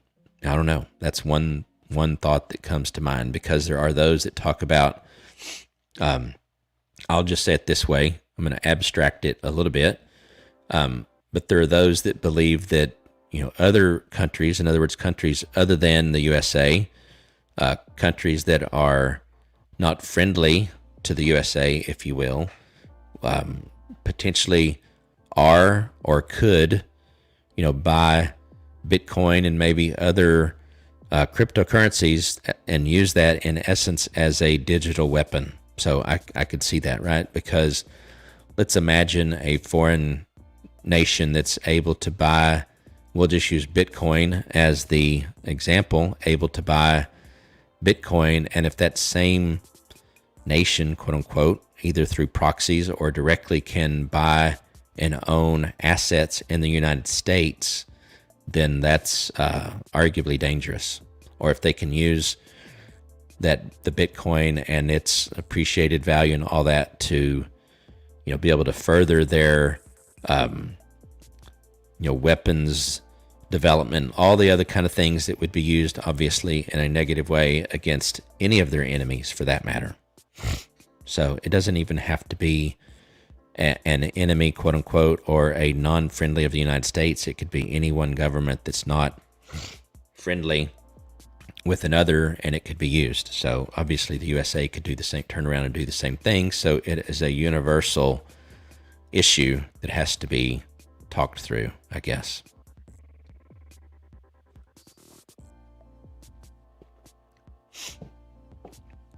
So getting back to Bitcoin, and I showed this last night, I think, so I'm not going to actually bring it up again, but it's I think a good topic to talk about. And so if you're watching this live or you're watching the replay, so if you're watching the replay, I'd love to see your thoughts in the comments. If you're watching live, in the chat, and I'm also going to put the link for the wallets, or being able to look into, quote unquote, the volume or the activity of the wallets for Dogecoin. I'm going to put that in the link here in just a minute. But what do you think? What do you think is going to get Dogecoin to that level where, let's say, a Jim Cramer has no other, real option but to say, okay, Dogecoin is obviously legitimate because look at all these companies that are accepting it as payment. Look at all these individuals that are, using it to pay. Look at, and there will be one eventually, I would assume.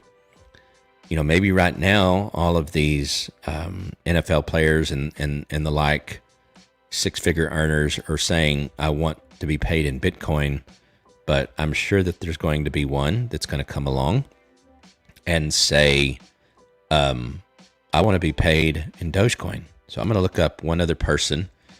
I'm not going to tell you who until I actually have it brought up. Here we go. It's an athlete, but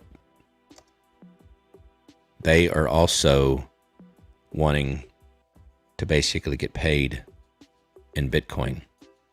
Now, I have to be honest about this one, and I'm trying to find the picture. Let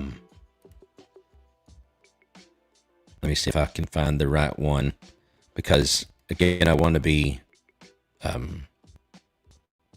clear on this before I quote unquote report on it, because it has been, I would argue, misrepresented by some of my fellow YouTubers out there with regards to what Trevor Lawrence is going to do. I'm trying to find the right picture. But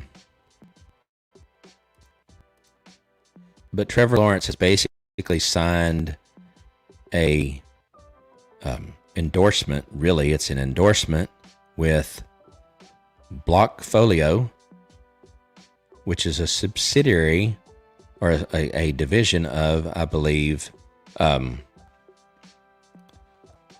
can't remember the actual exchange, but one of the cryptocurrency exchanges.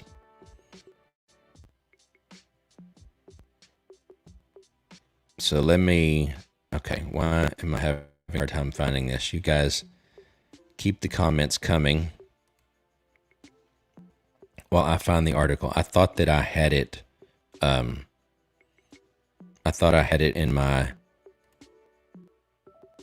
in my favorites, but I'm just going to pull it up here and we'll talk about it. Okay, so the headline here, at least, is Trevor Lawrence. Oh, I'm going to have to turn that off.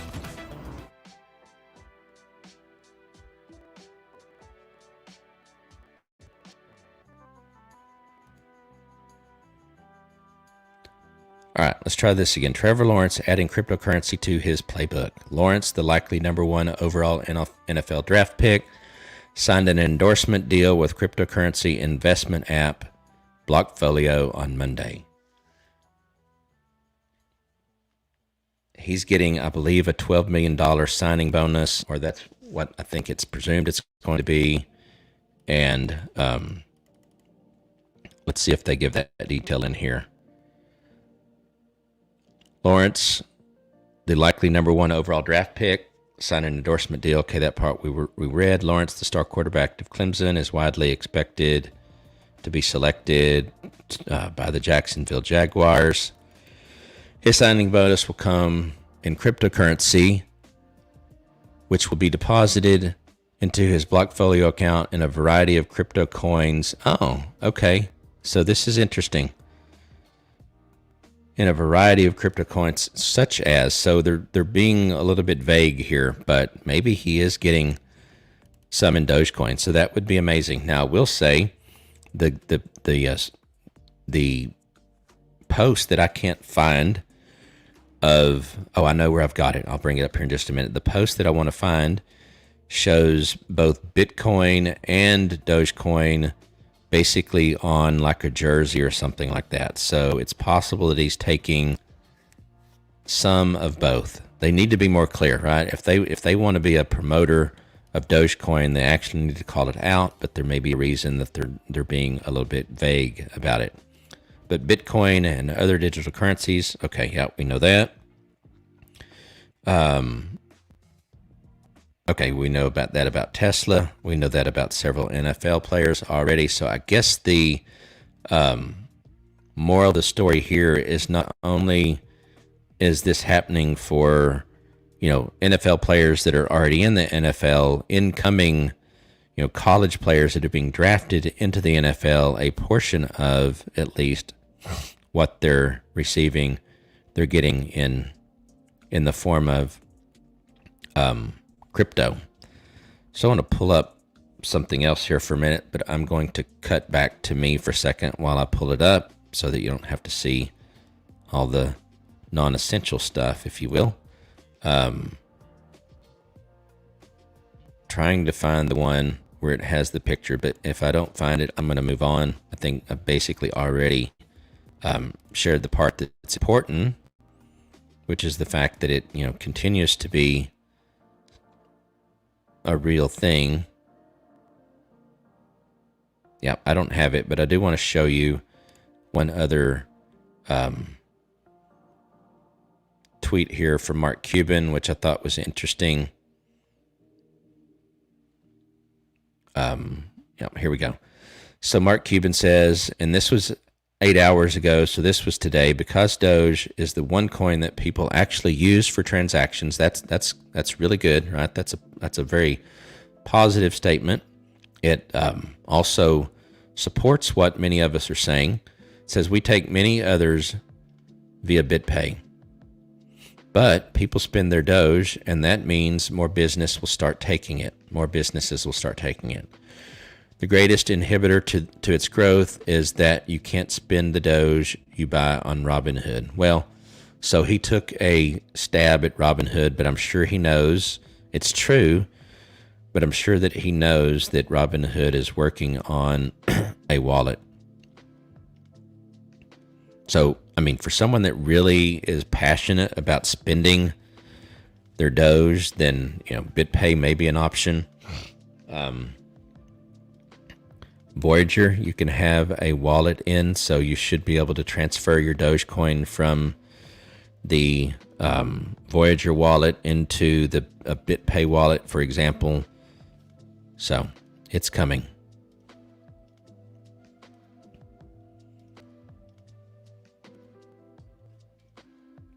One other article here.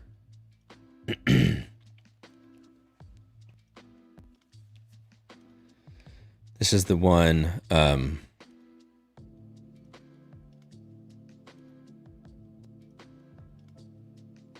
Okay, here we go. So just talked to my friends at BitPay. This was today. I should have had this one at the beginning of our live stream because we were talking about BitPay then, but it's good to have some of this towards the end as well. But they do the Mavs Doge sales. Not only do the Mavs sales continue to grow, but BitPay says they are on track to do 6K Doge transactions in April. And by the way, that's 6,000 transactions, not 6,000 Dogecoin, because the Mavericks have already said that they've, you know, had 20,000 Doge or something come in, which, you know, ultimately is not a lot in the grand scheme of things, but the fact that it's on its way. I don't know why I'm not following Mark Cuban. I need to be. So that's exciting to me.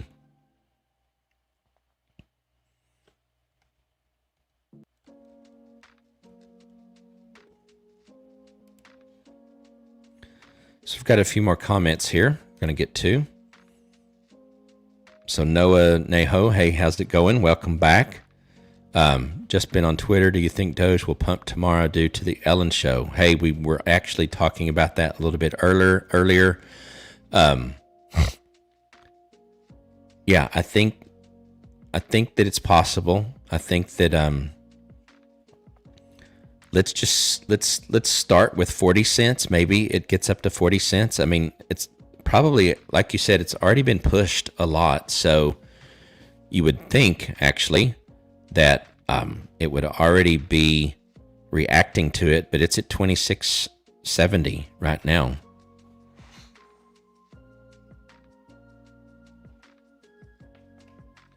I'm pulling up my app real quick, so I'll be right back with that.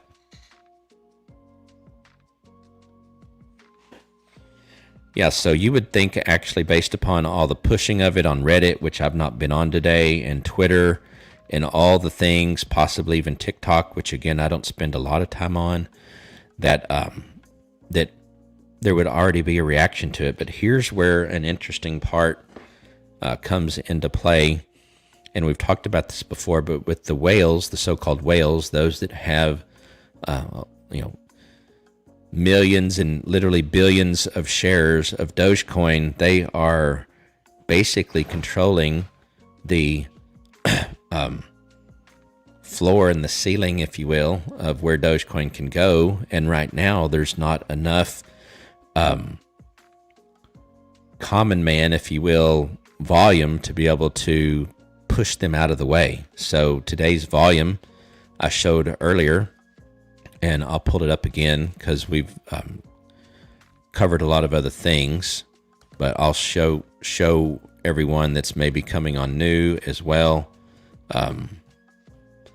the rankings, and we'll actually dive down in to the history and show you how the volume actually has kind of been going down over the last several days for Dogecoin. So it's pulling up now, right? So we go over here and look at the volume. It was 4 billion, I think 4 billion something, an hour ago when we started the stream. Now it's come up some. So, before the night's over, it could maybe reach the same that depending on what their cutoff time is for quote unquote a day. I don't know what they use. In other words, I don't know what time zone they use to calculate a 24-hour period, but and so maybe it's ends up being close. But look, we've got other than 16 billion for whatever reason on the 23rd, you've got what, 69 starting on the 16th, right? And then you've got 30, so it drops in a half. Then it drops some more, it goes back up a little bit, 7 billion, back down, down, down. Kind of an anomaly for some reason on the 23rd, and then down again, down and down. So, I'm concerned a little bit that the general community out there is not buying as much Dogecoin right now. And my thought is the reason they're not, this is one thought at least, I'm curious what you think. It's possible that many of us just, average person on the street that's buying Dogecoin and excited about it may think that it's already too high, right? In other words, when it was 5 cents, 7 cents, even 10 cents, even 19 cents a coin, the upside potential of it for quick money especially was much more promising. And I hate to say, but I think a lot of the people that got in on 420, for example, And so there was higher volume on that day. So there was sufficient hype, if you will, and advocacy, whatever term you want to use. I don't mean any of those honestly negatively, but with all of the effort to make 420 a big day, there was certainly more volume, but it still didn't have the impact. I mean, for a while there, right? It was at 42. So if you were good at timing it, you sold, and maybe you did well. But a lot of people missed that, and all of a sudden they're, even though we're talking about pennies, they bought enough of it that they lost $300, $400 on paper at least. And if they used their rent money or their mortgage money or their insurance money or whatever kind of money that they actually needed, then now they're faced with two choices, which neither one of them are good. Keep it in there, hoping that it'll eventually go up, and then just not pay your bills and deal with the consequences of that, or sell it at a loss and then still not be able to fully pay your bills. So neither one of those are good choices. And that's the danger with quote unquote low information investors, if you will, that strictly buy based upon what they've read here and the other, and the YouTube channels that they watch that only talk mostly about the positive. Don't know why. I mean, I think that we can be open, transparent, and still be very pro Dogecoin, but be also common sense about it and real about it, and actually give real, concrete thoughts. I won't say advice because I'm not a financial advisor, can't give professional advice, but help people understand approaches at least that are more sound given the goals that you have. So what we like to do here is let you as the audience, if you will, participate in the dialogue and ask your questions, share your thoughts, your ideas, give suggestions, all of that. And then that way everyone, if you will, here, at least on this channel as a collective, gets to kind of chip in if they want and participate. So, getting back to your question specifically, let's get back here for a minute.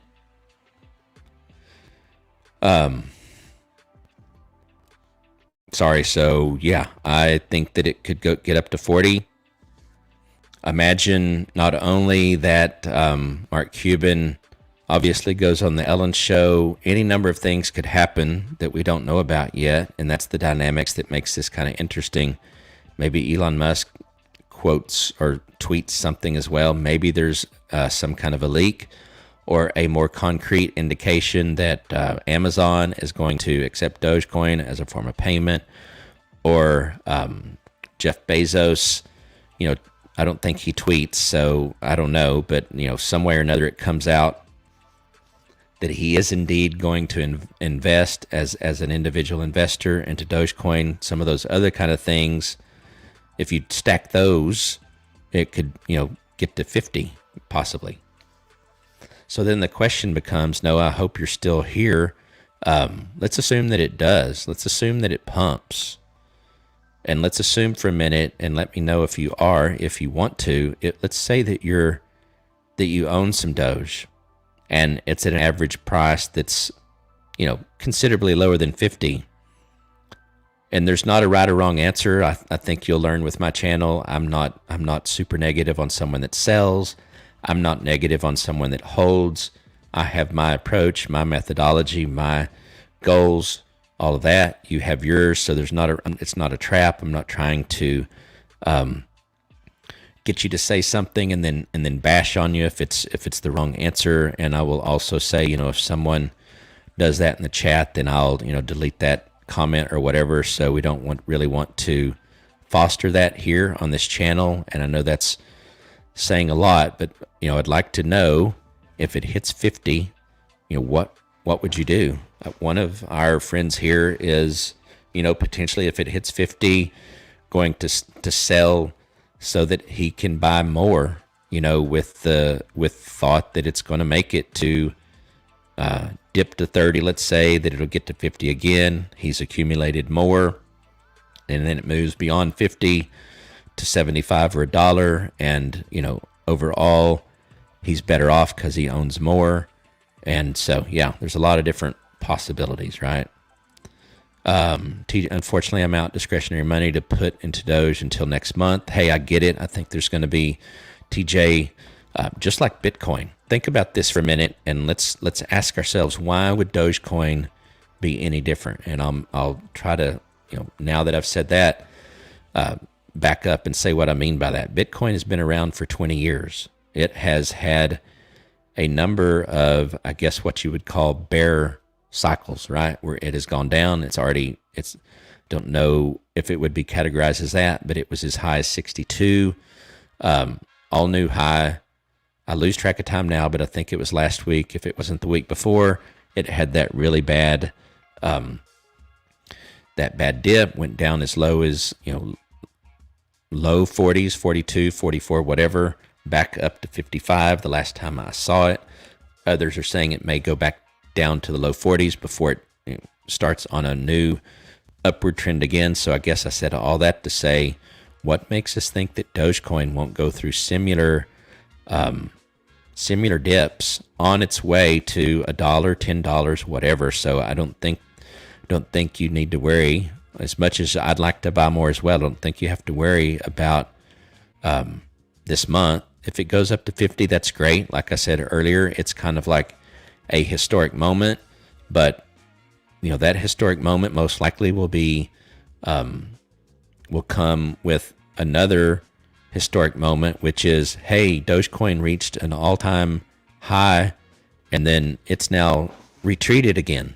And then, when next month comes along, depending on your outlook for the coin, you buy more, and, it's all good. You're in it, hopefully, to win it long term. I personally think is the right approach. I generally believe, and, I'm in many ways just getting started in all this, so I could change my mind and opinion, and I will be the first to, if you will, admit and make it clear if I have adopted a new thought process or approach or gained what I believe is new insight. But I am generally speaking buy, get an initial seed amount of Dogecoin or whatever it is you want to invest in. Buy when it after it's gone higher and takes a dip, buy more if you have the money to, and keep doing that all the way to wherever it's going to go. Bitcoin could be an example for that. Tesla could be an example for that. NEO, which was asked about earlier, could be an example for that. Palantir, which is another stock, I think is an example of that. It's at half of its 52-week high at about 24. NEO is, I think, almost at about half. It's a little better than that now because it's at 40. It was at 36. It was at 36. It was about half of its 52-week high. NEO, again, electronic vehicle out of China company.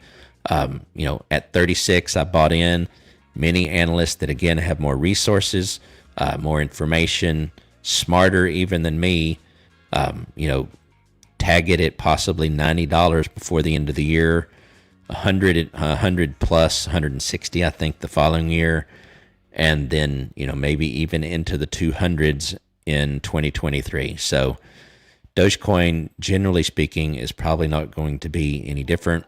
It's going to have new highs and new lows, all the way up to, hopefully, why not? Let's shoot for $10, $100. So I'm going to ride it all the way up, as long as I have other income coming in, and that's probably the case for many of you. As long as you have other income coming in that you can live on, then you can continue to dollar cost average, and that's not new with cryptocurrency, right? There are many that have done very, very well doing the same thing with stocks and never ever touched had anything to do with technical analysis. And I say that only to say that you don't have to understand technical analysis, in my opinion, to be able to do very well in the stock market.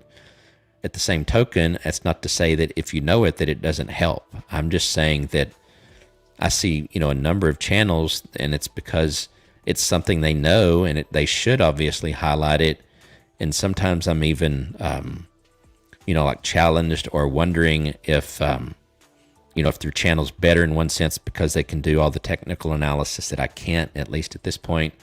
But, when I think about it long enough, I'm like, I'm completely comfortable with using this brain that I have and the 25 years of experience, in this world and in corporate America and all the things. I'm perfectly comfortable with using all those tools that I have and fundamental analysis and some understanding of how people react to news and all the things to, generally speaking, make a lot of good picks.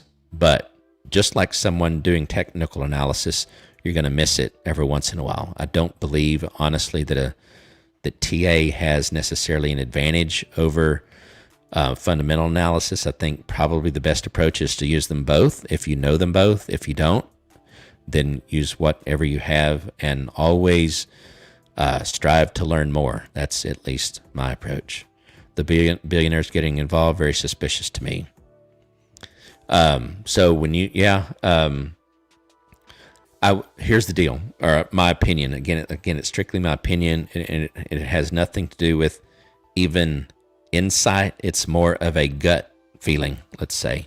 I'm less suspicious of Elon Musk. I think that generally speaking, not that he's a personal friend, so I can't say this with certainty or based upon any personal experience or anything like that. I think he's generally a person of his word, number one. I think number two, I think he even though he is the richest man in the world, I think he does have a genuine desire to, generally speaking, make the world a better place and leave it better than it was when he came into the world, all those kind of things. That's not to say that as a billionaire he doesn't still indulge in a lot of nice things. Maybe he does, but I think at the same time he does want to do things that will make this world better for as many people as he can without just giving them money.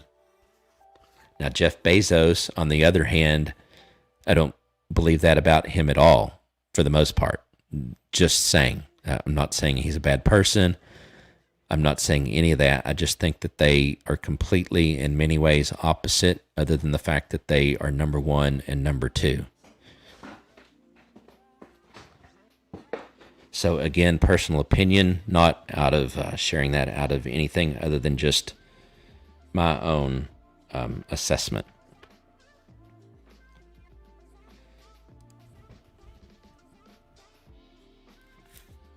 Sell to $1, that would satisfy the goal I walked in with. Sure, hey, set goals, and I try to be well read, if you will, well kept up, whether that's reading or listening, if you will.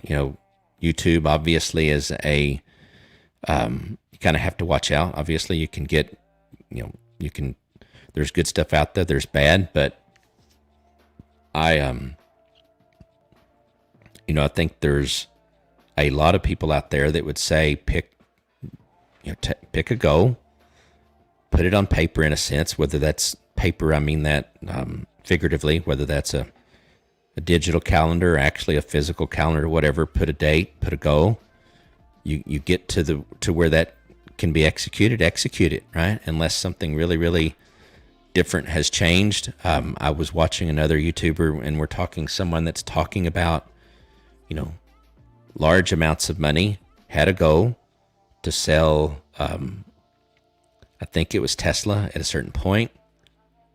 No, it was Bitcoin. Sell Bitcoin at a certain point. Literally, they had an amount, a date, all that. They didn't execute that on that. A couple of days went by. And although they executed a little bit later, they didn't thankfully wait until it took that big dip. But the point is they second guessed their goals. They second guessed the approach they were going to take, because when it comes to the actual day and things look all rosy and it looks like not only Bitcoin has been on this nice ride, it's like, okay, what if it goes another 3,000? Do I really want to give up another 3,000 times however many coins I have, right? Even rich people, many of them want more, so it becomes a competitive thing in one sense and all that. So he second guessed himself and he lost money in doing that. So I say all that to say that's a personal goal. You should not feel any hate, shame, or anything. And again, I say that only because you can certainly find that, right? You can, it's all over Twitter. It's all over Reddit. It's all over some of the Discords. It may or may not be on TikTok because I'm not on there very much. Any number of other platforms. There is this almost shame, shame on you for selling. Why aren't you sticking with the community? The community should embrace both those that, have a goal that's not exactly like theirs and those that have goals exactly like theirs. In other words, I think it's should be appropriate. It should be acceptable. It should be something that actually is embraced that, hey, my goal is to make $100,000, for example. When I get to that goal, I'm selling. And maybe I'll buy back. Maybe I won't. Maybe I'll move on to, now I'm going to buy VeChain, or I'm going to buy XRP, or I'm going to buy Cardano, or I already had those and I'm going to get more of those. These, all of these things have cycles. Potentially, we can't predict what they are, but, in case someone's listening to this and wants to think that I don't fit the mold of a Dogecoin, part of the Doge army, I use that tag, and I love the coin. I think that it's got a lot of good things ahead for it, but not to the exclusion of other things, not to the exclusion of being smart and diversifying, and also looking at stocks and other things. And so speaking of that, what I'm going to do next is, and thanks for the comment. No, I know you've been here multiple times, so I want to say thanks for that. I also would ask a favor if you follow me on Twitter. If you haven't, it's at Shane Trammel. You can see it up there on the top. But I'm going to pull up my Webull desktop, and I'm going to take a little bit of break from Dogecoin and cryptocurrencies and talk a little bit about some of the stocks that I'm really keen on. I'll start with Tesla. Again, it started out the day at, where was it? Open. So it opened at 741.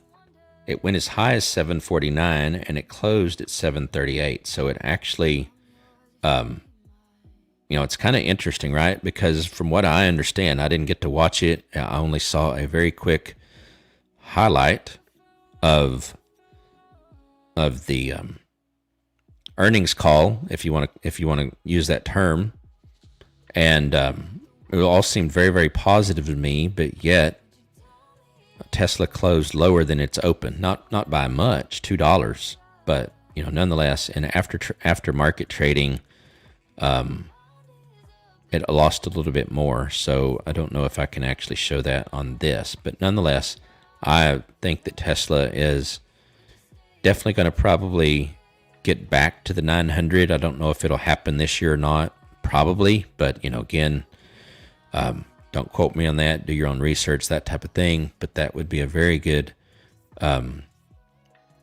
return on your money. Not as good as owning some of your cryptocurrencies, but if you're 100% exposed, even in cryptocurrencies in general, even if that's multiple cryptocurrencies, that may not necessarily be the best approach. Probably want to own some equities and some amount of crypto, and you get to determine based upon your own research and appetite for volatility and risk and all those kind of things, decide what your portfolio really needs to look like. So Tesla is on my watch list. I'll just say it that way. I don't own any Tesla right now. I plan on owning some. I sold the Tesla that I had, not necessarily a ton, to increase my position on Dogecoin, and then also to get some NEO. So ARK, I won't talk a lot about this, but ARKK is an ETF that is focused on disruptive technologies. Look it up. I think, again, it's going to be a good one. Again, not the returns of a cryptocurrency, but what returns the same things that cryptocurrency does. And on the same, in the same token, what stock, is at 60,000? I don't think any of them are. And then, which of them lose $20,000+ in a day? So it's not really apples and oranges. I mean, it's not apples to apples. It's like apples and oranges. So another one, like I mentioned, is NEO. This has done really well for me since I started covering it, if I can use that term, since I've started telling people about it and my thoughts about getting into it. I own not as many as I would like, but I got in at around 36 and it's at 42 right now, and it had almost a 4% gain today. Went up $1.54. Its low, however, was 40, so that would have been a good time to buy. A better time to buy would have been if I look at the 1 week chart, because that'll be easier for me to go over here. Something, along the lines of, let's see here. Where would it be? Yeah, right here on the 16th. That would have been a good time to buy, or for that matter, on the 1st, because it was still in the mid 30s. I'm not saying don't buy now. You still should. It's really hard, honestly, even to buy more of something, even on its way up, especially for those of us that know about things like Dogecoin, VeChain, Ethereum, a number of others. It becomes a real tough decision as far as I'm concerned. Where do you put that little bit of incremental money? It's certainly tempting to put it in a crypto, because you know that the returns are going to be significantly better, but you got to have the discipline, in my opinion, to do the right thing, which is to diversify. So one other one that I've been hearing a lot about, and I'm not actually in it at this point in time, it had a high of 13. Where is it? A high of 13. Well, 52-week high is 3.9, but it looks like, at one point here, well, at its inception, I guess, it had been as high as 13. It has had some problems, but I keep hearing a lot of people saying that this is something you should get invested in. So I will only say I've not actually started researching it yet. There's been a number of people that have mentioned it on the live stream here. So you probably should at least take a look at it at 87. If it even goes back up to its 52-week high, that's a little over 4x. So that's not a bad return. And it's only 83 cents. And so I keep hearing a lot of good things about sundial growers being a good investment.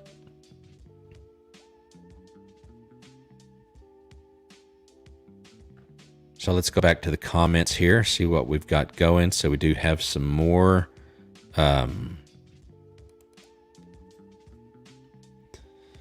So if you're new, I do want to say real quick, if you're new, if this is your first stream to join, I do want to welcome you. Thank you for joining. Our live streams go anywhere between 1.5, honestly, at the lower end of the scale time-wise, to up to as much as 5.5 hours. I kind of joke with my audience that I am the second shift, if you will. Having a quote unquote regular job like many of us do, or going to school. We actually have even college students on here, those that are preparing to go into the military, medical. We even have some folks that have joined us at times from SpaceX, which is pretty cool since we're big fans of Elon Musk and Tesla and SpaceX and all of that. Everything that Elon Musk touches, it seems like, honestly, ends up being really, really well. I read again today talking about that, and then I'm going to go back to what I was talking about briefly.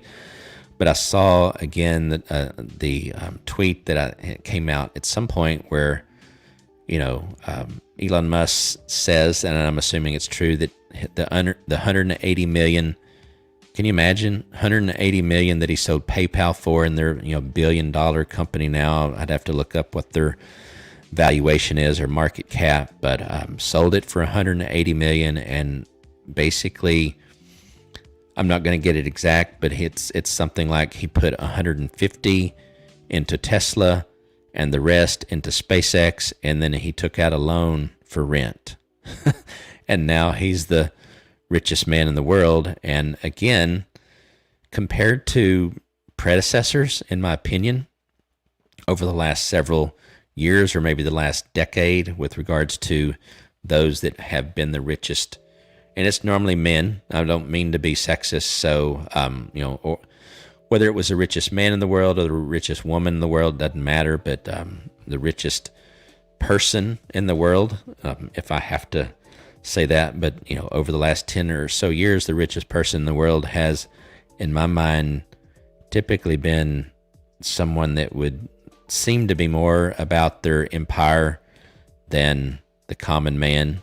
Bill Gates, I think, has been the richest man in the world at times, and although he does a lot of philanthropy, I'm not a big fan. I'll just leave it at that for a number of reasons, but nonetheless, I guess I'm just saying that I think Elon Musk is one of the better, richest persons in the world in the last several years. So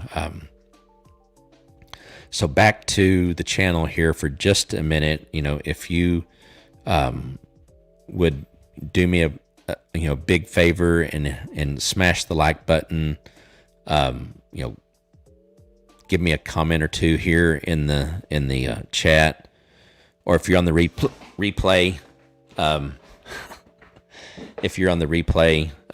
share something in the comments. And maybe this is going to be a joke, but maybe you want to go up here to shanetrammel.info/coffee. It's up in the top left, and you just saw my chair. This is what happens with live streams. You just saw my chair basically come out from under me again, and I fidget some, and my feet end up hitting the button, which causes the chair to go all the way to the bottom, and it just looks crazy. So I apologize, but what I've put on the goal for my buy me a coffee thing is to get a new chair. So if you want to help me get that new chair, then you can go to that website. But no pressure there at all. I'm blessed and happy to just be on here and share about Dogecoin and anything cryptocurrency wise. I'm growing literally every day with regards to thoughts that I have about the crypto market, the stock market, honestly, and others. I will say another thing I'm going to be looking into, if you're interested, as my live stream progresses, I want to start talking about wallets, the different wallets, which ones are pros and cons of different wallets. I literally don't even use one yet. I'm perfectly fine, honestly, right now because of the amount that I have on Robinhood and even Voyager, for that matter, for it to just be there, even though it's technically not in my possession. I understand and completely agree with the ultimate premise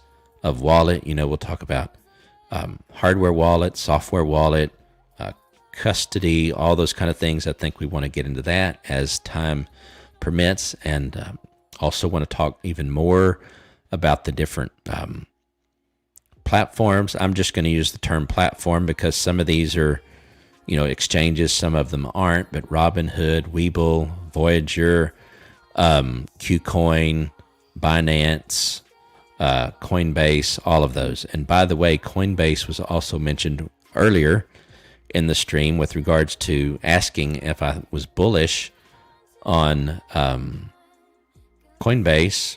And I'm trying to remember now what the other one was, but I answered about the other one, and I don't think I mentioned my thought on Coinbase, but I think Coinbase is also a good buy right now. It opened at or on that first day went as high as 423 or 424, something like that, and now it's in the 290 range, I believe. Let me pull it up here. I think I have Coinbase in here. I do. So actually, when I looked at it earlier in the day, it was 290, so it recovered, and wow, $12. So today was a good day for Coinbase. When you compare it to where it was, so we've got this pretty interesting cycle where it's mostly from opening day on a downhill, and starting on the 23rd. So 3 days ago, it's kind of on this gradual upward trend. I don't think it's too late to get in on that. There are, again, analysts, although they could be wrong, what I'm about to say, analysts smarter than me, more resources than me, more time than me to look into a lot of these kind of things that are very bullish on Coinbase, and believe very confidently that 600 in somewhat near term is in its future. And the other thing I believe about Coinbase, we've talked about this before, but I think Coinbase is a definitely a catalyst for Dogecoin. I think it will not only bring in more volume from regular retail investors, not the whales. So I'm not going to include them in this aspect of what I'm talking about. But I'll just use your quote unquote normal retail investor, and maybe even some other institutional investors. I don't know, but imagine an institution, not a whale, not an individual, but maybe imagine a Tesla, for example, that once it's on Coinbase, decides to buy some Dogecoin. They already have quite a bit of Bitcoin. Maybe they buy some Dogecoin as well. All of those kind of things will be catalyst. Hopefully, these kinds of catalysts are enough to get us out of the trance, if you will, that the whales have put us in. I don't know what their ultimate goal is. I said this earlier in the stream. Since we've got some new people, I'll say it real quick. I'm guessing, I have no way of knowing for sure, but I'm guessing that the whales are wanting to accumulate more. That's why it's been at generally the same price with a little bit of fluctuation, basically 25 at times, 26, 27, 28, that range for a number of days. My guess is that they're trying to accumulate more, and then maybe they'll get involved in pumping it, if you will. Maybe they will time it. Why not? In other words, with literally, in many cases, billions of coins, they could take a catalyst, and they got resources to be on it and have other people with the knowledge of the goals that they have, and programs that literally automatically activate certain things based upon alerts, triggers, all of that. So imagine a scenario. This is just, purely, again, for entertainment and education, but imagine a scenario where tomorrow even, if they've been accumulating and then wanting to take some profits at 50 cents, at 75 cents, and with the amount that they have, they could honestly probably easily take it back to some other level and then do that potentially even in perpetuity until there's a big enough market cap that they can't have as much impact. And that's why Elon Musk has said in essence that the whales, the Dogecoin, in order for it to be successful, ultimately is that it needs to be more widely distributed. In other words, in the hands of more people. But imagine the scenario. Mark Cuban is going to be on the Ellen show. He's going to talk about Dogecoin. Imagine that we start getting this, increase. The whales kind of release their control and let the regular market conditions impact, and you get a bunch of people getting in. They keep watching it go up. They want to get in, at some point, and then at 75 cents, the whales, decide to sell at a large enough amount that they can literally keep selling until they're tired of selling, and then it just starts going down and down and down. And if people are sleeping, or if if they're not able to watch it, and if they're not smart enough to have a stop limit on it to stop a stop loss, all those kind of techniques. And if they're on Robinhood, they're not going to have most of that, right? And then so they could end up losing. I don't wish that on anyone, but I think honestly that's a viable, a plausible thing that could happen. So for those of you that can actually kind of watch it throughout the day, you may want to think about the things that you would do. Again, on Webull, it's really, really, well, let me remove my picture-in-picture here. And I've not actually used it. You may not be able to see it here, but there is a stop loss option to where you can, I think, either pick a percentage. Yep, you can pick a percentage or a dollar amount to where you say, okay, if I've hit this, then sell. In other words, I want to programmatically protect myself and sell if it gets to a certain point. A lot of that depends on if you're a hodler, I would argue it doesn't matter. But if you're trying to lock in some kind of profit, that type of thing, there's some strategies that you should look into. And why not put in some limit sell at 75%. In other words, it may not get executed, right? But maybe you put it in. In other words, if you want to not miss a potential upward swing, or maybe for you it's 50 cents, go ahead and put it in now. Put in a limit sell. Now that you can do on Robinhood. You can definitely do it on Webull. I don't know about Voyager. I've only bought at this point on Voyager. I'm sure on other platforms like Binance, Qcoin, Bittrex, some of those, they probably have all those really cool tools. So I come back to the comments and see what we got here. Got quite a few more than we had. Hey TJ, you're still with me. It's awesome. Long as well. Yep. Look forward to chatting. Okay. Hey, thanks for joining. Looking forward to it as well. I will. We'll do a little test tomorrow. If you have just a little bit of time, make sure that that we can bring you on, and that'll be good. And hey, Sumitup, I'm sorry if I'm saying that wrong, and I'm sorry I hadn't got to your comment until just now. I kind of got on a long-winded discussion there, but we do here try to get everybody involved. Our channel's small enough at this point in time that I can do that. So I hope you're still here. Want to say hi to you. Welcome to the stream. I think this is maybe your first time to join. 2 things or 3 things I'd like to ask of you. Maybe it actually ends up being 4. They're all easy. But if you'd subscribe and click the like button, notification bell, and then also share this out, that would be awesome. Follow me on Twitter at Shane Trammel. It's up in the top right, that deal. But what kind of thoughts or insights do you have? Do you own any Dogecoin?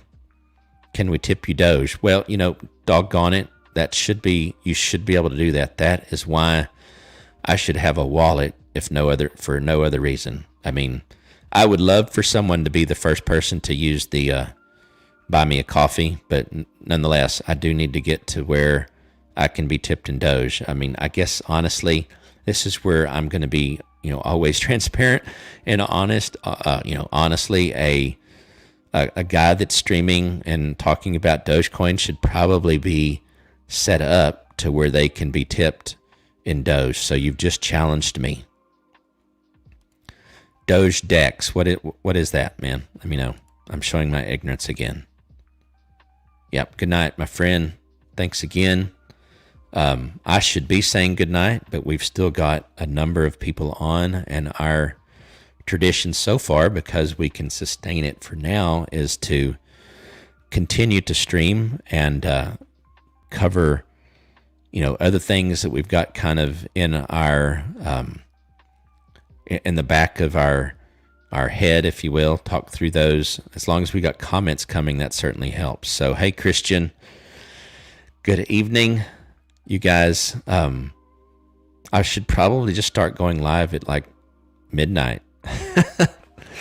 But no, Christian, just curious, since you've just joined us, what do you think about this? And I'm assuming you know. If you don't know, Mark Cuban's going to be on the Ellen Show tomorrow.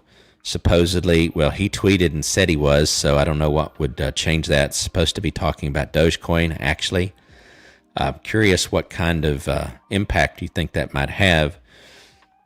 And in context, I think you probably know that these so-called whales have over a number of days been, impacting, seemingly, I think clearly impacting the price where it's been. But there's several of us that are saying it might go up to 40 cents, maybe even 50 cents, and then some are saying at 50 cents are going to get out and then reinvest when at a dip of 30.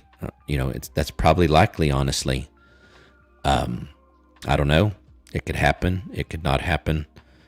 But thanks for being here. And I will say, after I take a drink, I got one other thing to say. That it could obviously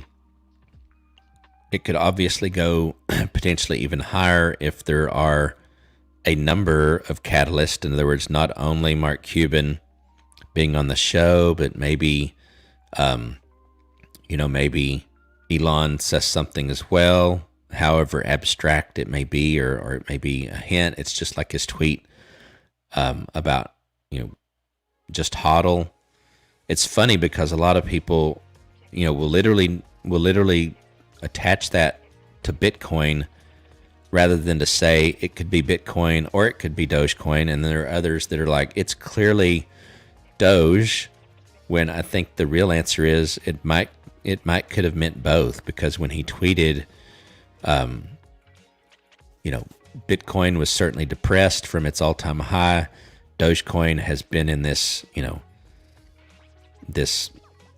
crazy sideways state. So he could have actually been talking about both of them.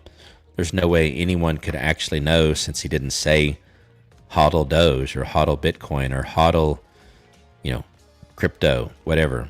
He made it vague for a reason. I honestly didn't know this until, a little while ago, but he was apparently fined by the SEC for some of the things that he had said. And their assertion was, I guess, that he was manipulating the market. Now, I don't know if they went so far as to say, and I need to look this up as well, I don't know if they went so far as to say that he intentionally manipulated the market, or if he just did. Regardless of whether he meant to or not, the fact that he did justified the fine. I think it was quite a bit of money, and so that's kind of interesting.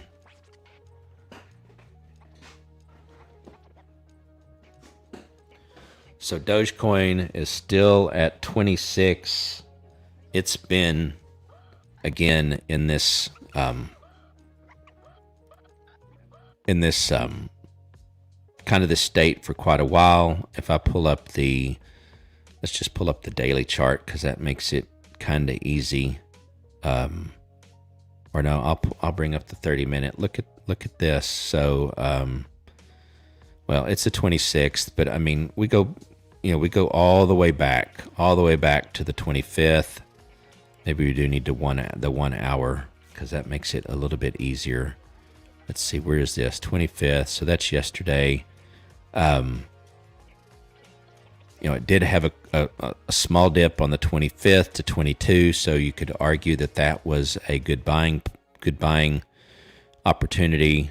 But again, we go back to earlier in the 25th and the 24th. It's 27, at times 28, at times 26, but mostly 25, 26, 27, a few 28s. So that's not super exciting. I know a lot of people must be sitting back, waiting, not sure where it's going to go.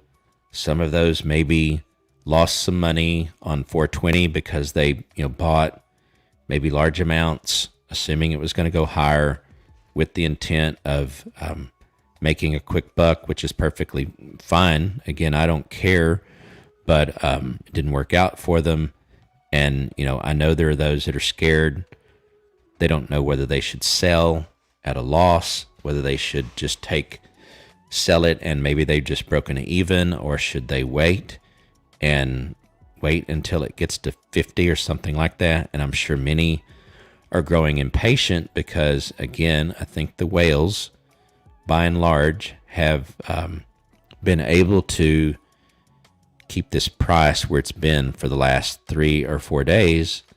And whether it's coordinated or not, it certainly has happened in times past, not only in the crypto market, but even in the stock market, although it's illegal to do it in the stock market if you're caught.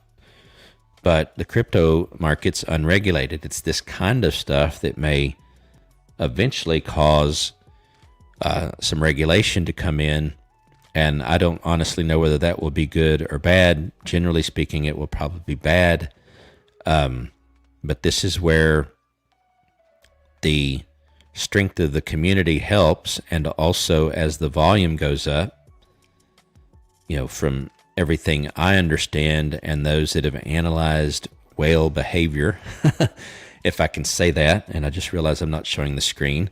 For those that have analyzed whale behavior, it tends to be the case that as the market cap goes up and more volume is coming from, the regular person, quote unquote, then the ability of the whales to manipulate the market or a price of a particular coin becomes subdued. So now that I'm showing the actual screen, again, as you can see, this was on the 24th.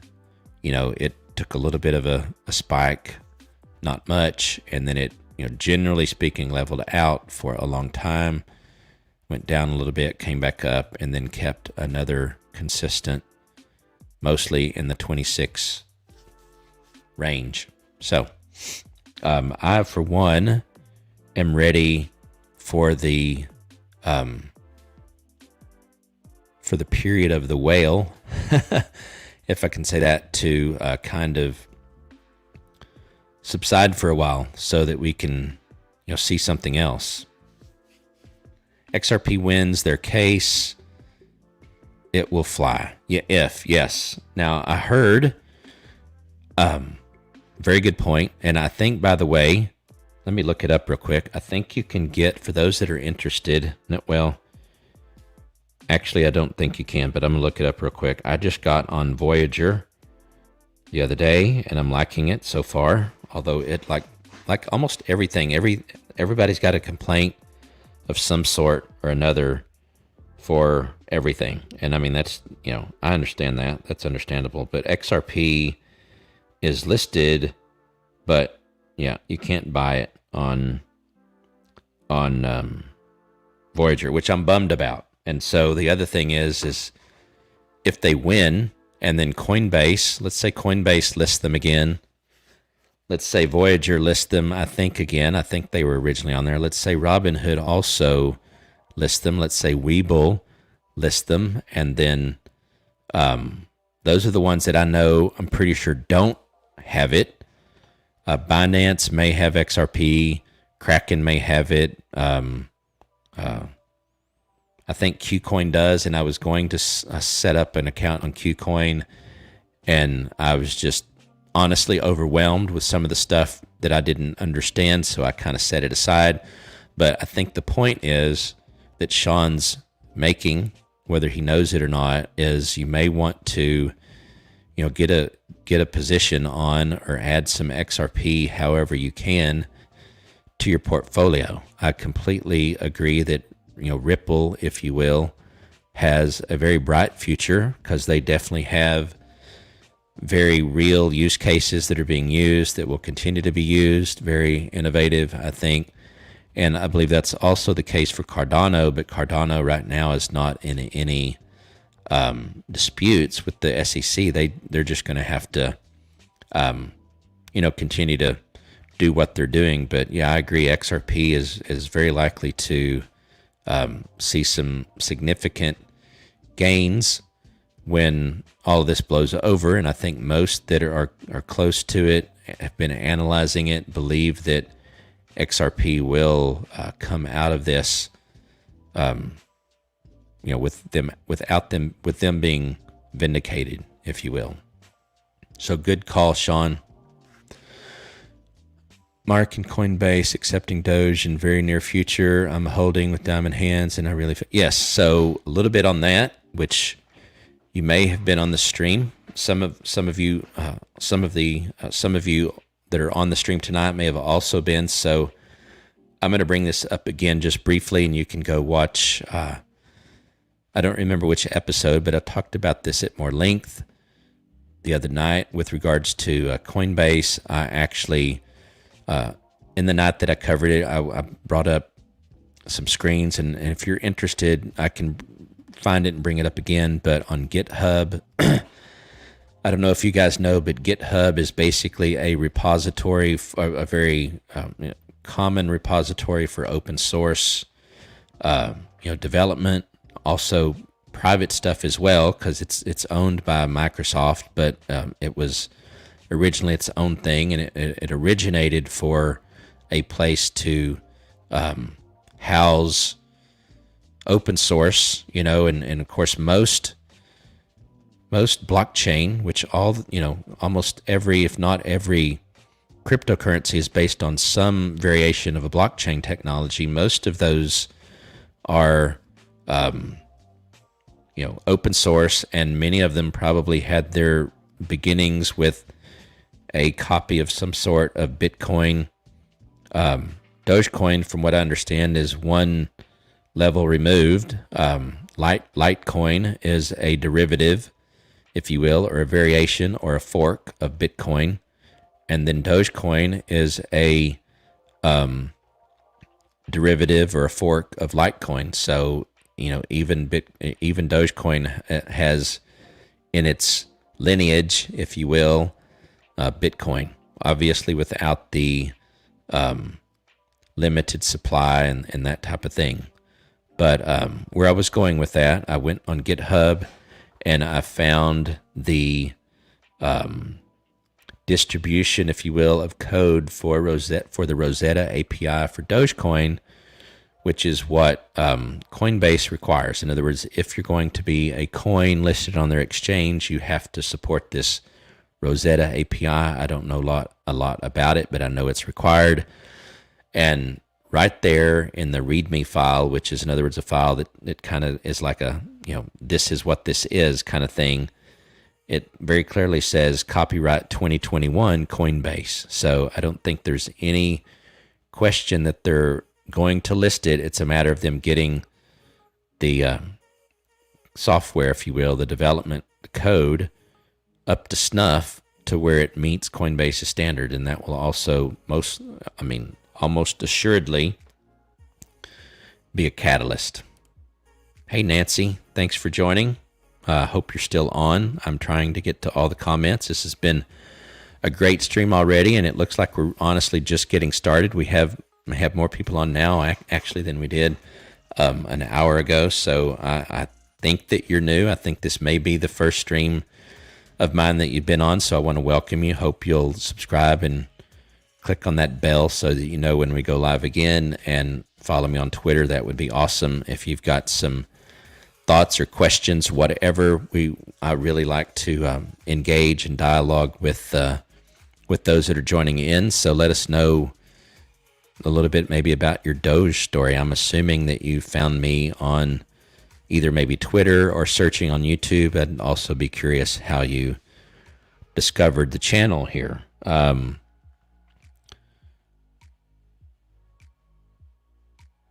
Okay, so let's see here.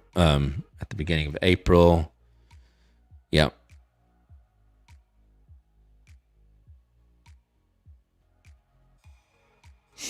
Yeah, I hope so, Christian. I hope that it does. I hope that it hits 65 would be amazing. I mean, again, it's possible that irrespective of whether the whales are involved or not, it's very possible that 20 cents, for example, maybe the lowest it's ever going to go again. In other words, in the 20 cent range, right? And once it gets to $1, 65 cents even, it may never go below 40 again. I don't know. Again, I've said this earlier in the stream, and it has nothing to do with a bias. I don't believe it's a bias, what I'm about to say, but I'm not convinced, at least at this point, that technical analysis is actually very that's possible to use on Dogecoin as long as the whales are involved. If you take them out of the picture, I would be much more inclined. Now, there are those that are applying technical analysis to Dogecoin, and I'm hearing that they're I guess actually calling some of this right, but it doesn't. I don't have to do technical analysis to see and understand it, I don't believe, why it's been at 26, generally speaking, for the last 4 or 5 days. All you got to do is go look at the programmatic, very deliberate, very visible activity of a number of the wallets, and it's very clear.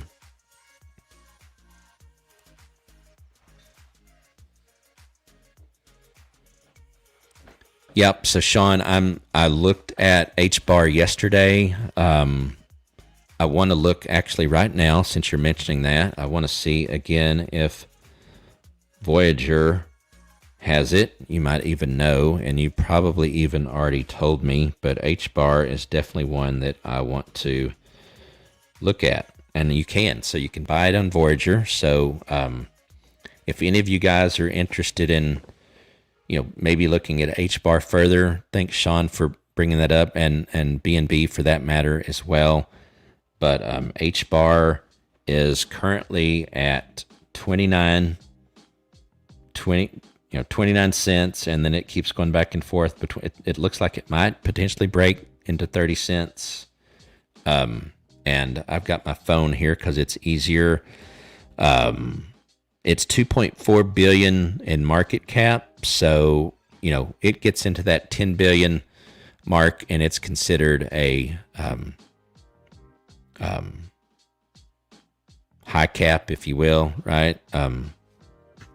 So generally speaking, most people will categorize something as a high cap if it's 10 billion or more. 52-week low is 2 cents. The market cap, 2 billion. So 52-week high is 45 cents, and it's 29 right now. Just if it gets back to its 52-week high, that's great. So I need to look into this more. From what I can tell, this is another one, honestly, that I want to cover. XRP as well. I'm probably not going to talk about it so much until it is available on an exchange again. Well, it is available. I just honestly don't know which one. But if you're interested in looking into Voyager, I do have a link in the description for that. I have a link in the description for Webull and Robinhood. The thing with Robinhood is it's free.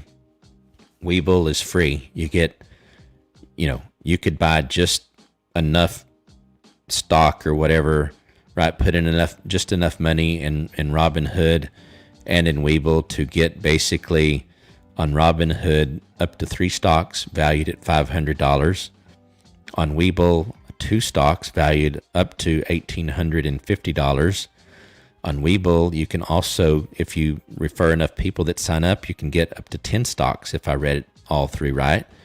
Voyager, their loyalty program, if you want to think of it that way, or affiliate program, is if you sign up and then you can get a link on there for free. If someone signs up with your link, you get $25. I believe that's it. So I'm just putting those out there so that you can, if you go on those platforms, that's great. If they're useful to you, that's great. If it helps me some, perfectly fine. Or just go straight to, Webull.com and do it there, or Robinhood.com. Nonetheless, I would not want to be so insistent that I drive people away, over a link. But by all means, it's helpful if you decide to go that route. I would venture to guess that most people that are joining this stream probably already has a Robinhood account. If they want one, maybe they don't have Webull,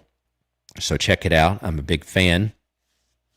I have some things that I like about Robinhood better, but I'm still a fan. Voyager, I like I mentioned, I have VeChain, VET on there. Liking what I see about that. Whales and Doge are here to stay and keep it alive. I agree, generally speaking. In other words, I could be speaking out of ignorance. I could be speaking out of being somewhat naive, but I think whether they're intentionally doing it or not, I think they are actually helping. Again, I've laid out some scenarios that seem at least plausible. I think that it matters.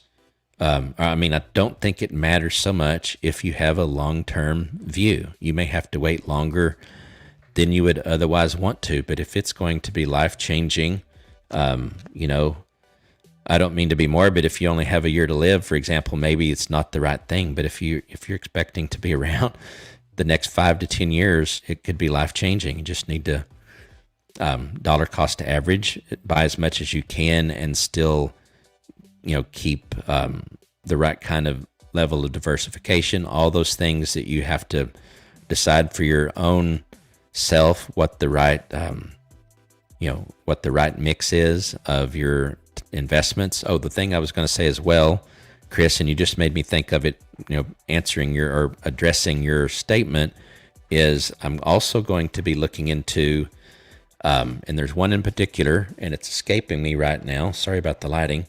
It's escaping me right now with the name of it, but there is a company or an institution, whatever you want to call it, that actually allows you to manage a self-directed traditional IRA, or Roth IRA, where you can, basically do that with crypto. Now, the thing I didn't like about it at first glance, if I saw it right, it's like either $24 or $29 a month. I'm not talking about a year, but $24 or $29 a month service fee or whatever. That seems to be high. Now, I guess if the coins that you put in it are doing really, really well, and you get the tax benefits there, then maybe it makes sense. So I am going to look into that more, and I'll be sharing my thoughts and all that as I start learning more about it. If you guys are using anything like that, by all means, share it with us. So, Christian, it's possible. I don't think that all of them could be. Maybe, certainly some of them probably are. And again, people that have more time than I do have done some fairly significant analysis and came to the conclusion that maybe a few of them there are Robinhood, but not necessarily all of them. And yes, probably some of the other exchanges, but I don't believe that there's 100 exchanges.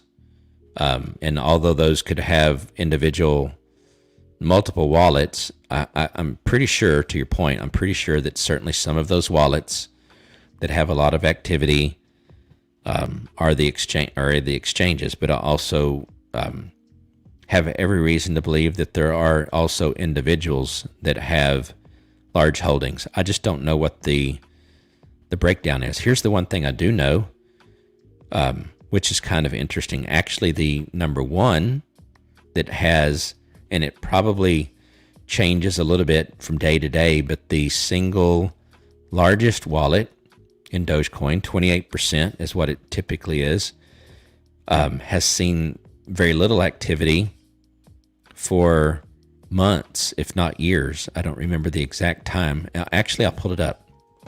I'll pull it up here in just a minute, and we'll look at it again. But yeah, I think it's probably a combination.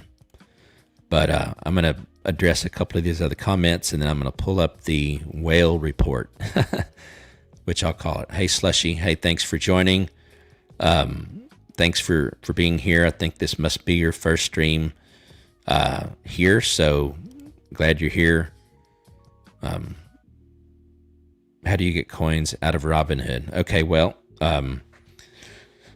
it's only one way that I know of right now. They're working on a wallet, so that's the way that you would get it out once the wallet is out. Supposedly, the founder of Robinhood has said that it's their number one priority, other than a secure platform, quote unquote, is the wallet. So they've not said when they'll release it, just that it's a top priority.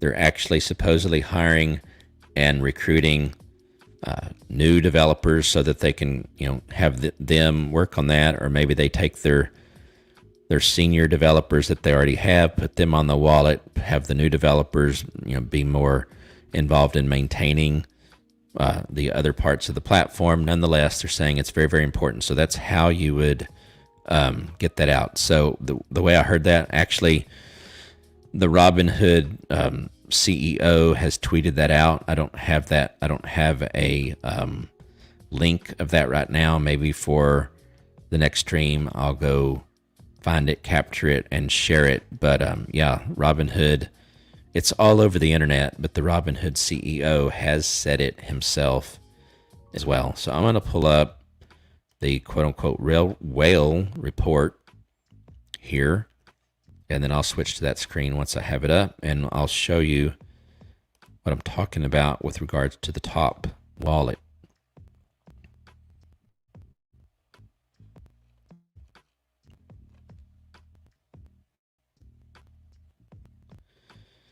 So keep the comments coming, and we'll get to them. I'm going to also, because I said I would do it earlier, I hope that, and I don't remember who asked for it, but I hope you're still here. Whoever asked for the whale list, if you will, this is it. So this takes you right to the top 100.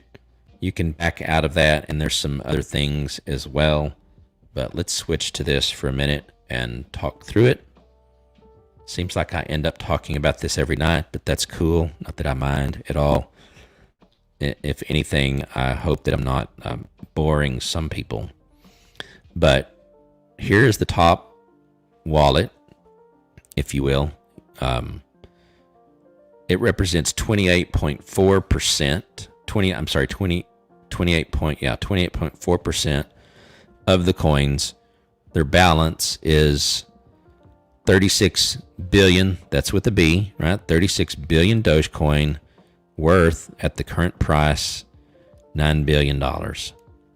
The reason that I think it's fairly safe to say this wallet, at least, is not a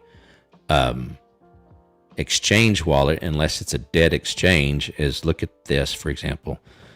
First in, so the first, and they're fairly new, this wallet is 2019, so February 2019. So whoever they are, They came in and bought a bunch, I guess. Last in, so they bought more, and we can go and look at that in a minute. They bought more on the 26th, and I think mostly these buying are literally like 1 or 2 Dogecoin. So I don't know why they do that, honestly. It's kind of interesting. That's some insight I don't have. The number of ends is 927, which compared to some of the others is honestly really, really low. But the first out was basically just 5 days after the first in. But look, this is the kind of the important part. The 12th was the last time that they sold any. So now let's drill down in to the actual address, and we can see what I think is the important part. So look at this, right? 351. So they added 351 Doge. Well, it starts, yeah.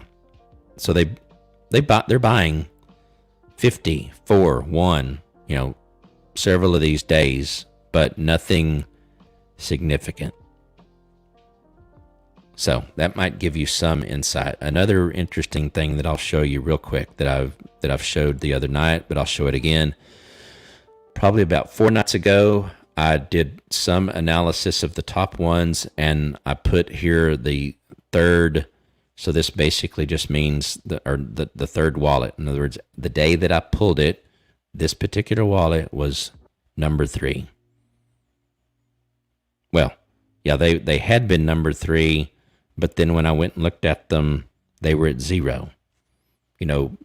Some people that have tried to analyze this, and it was good analysis, but the psychology part was not known, and how could we know? There were those that were talking about the whales several days ago saying, okay, this particular whale, if they continue generally speaking on the with the pattern that they've got going, they'll be out in 5 days.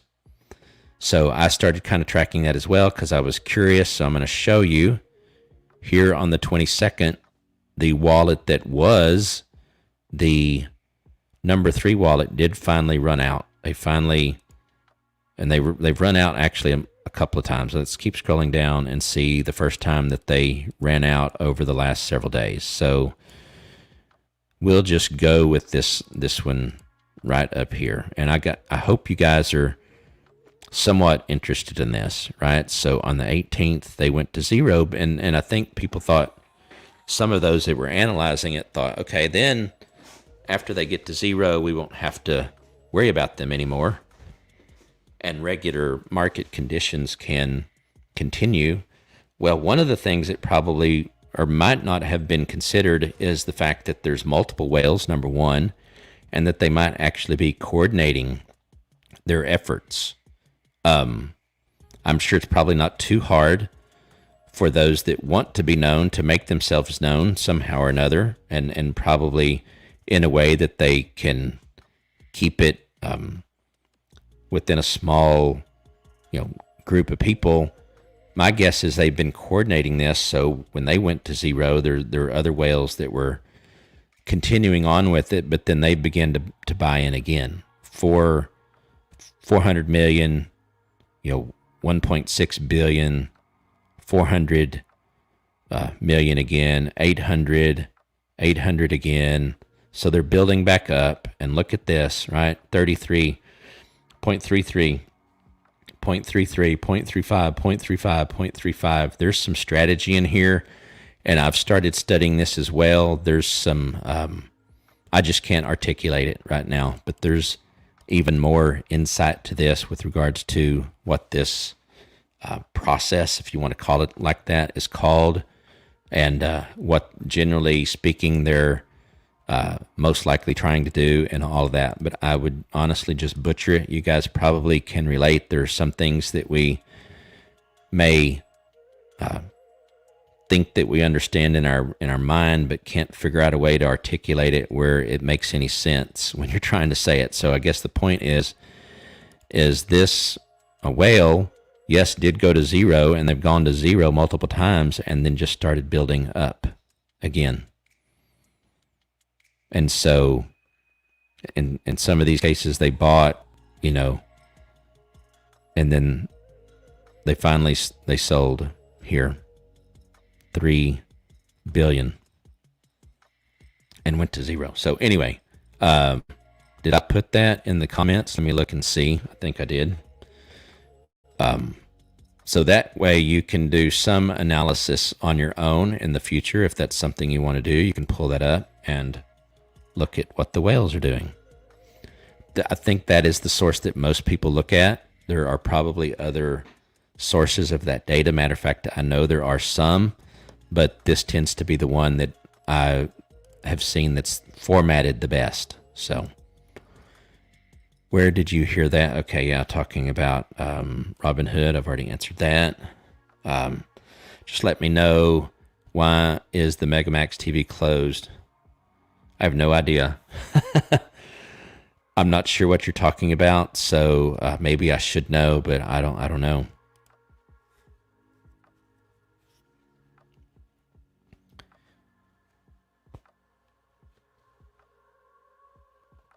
Oh yeah, not a doormat. Okay, yeah. Yep. There's a lot of ins and outs that are exactly the same, right? Within about a 15-minute, maybe 20-minute. Sometimes the period is different between them, but not only is the amount in and the amount out this exact same thing, it's also with maybe fractions of a penny, but in many cases exactly the same. Exactly the same.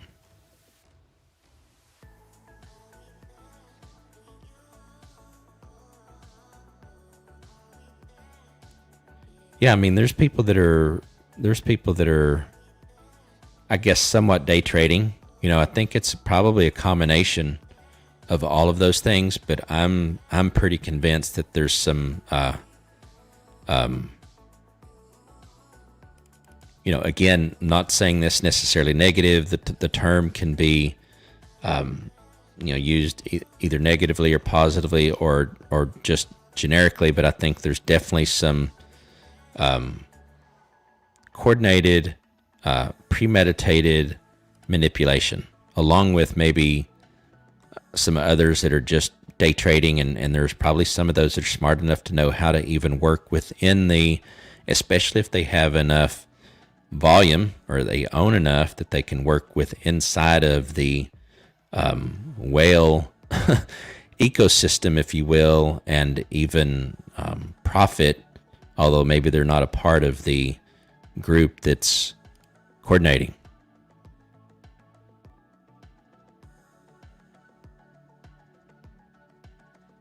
Chris, I'm not sure I know exactly what you mean about 69 twos and threes is how they talk, but day trading algorithm, yeah. I mean, again, there's a lot of sophistication there. There's I can't imagine that it's even possible that they're doing this by literally sitting in front of a computer or a phone and putting those in. It's definitely programmed into something with but again, I think it's more than maybe what you would traditionally call day trading, because there are a lot of day traders that are not whales, right? In other words, there are day traders that are making really, really good money, but they don't have billions of shares. So I think this could definitely be categorized as a form of day trading, but it's, in my mind, it's more than just making, most day traders, right? Just a day trader that's a person that's good at it and all that. They're in it to make short-term gains. Then the next day, maybe they're doing something else. And yes, they have, programmatic capabilities to do certain things, but it's more for them purely personally, where, again, I think these whales are, some of them at least are working together to literally control where the price is. A day trader's not typically trying to control the price. They're trying to time that with math and with other, decision making tools to time it so that they can make money. But anyway, that's just my thought, my perspective.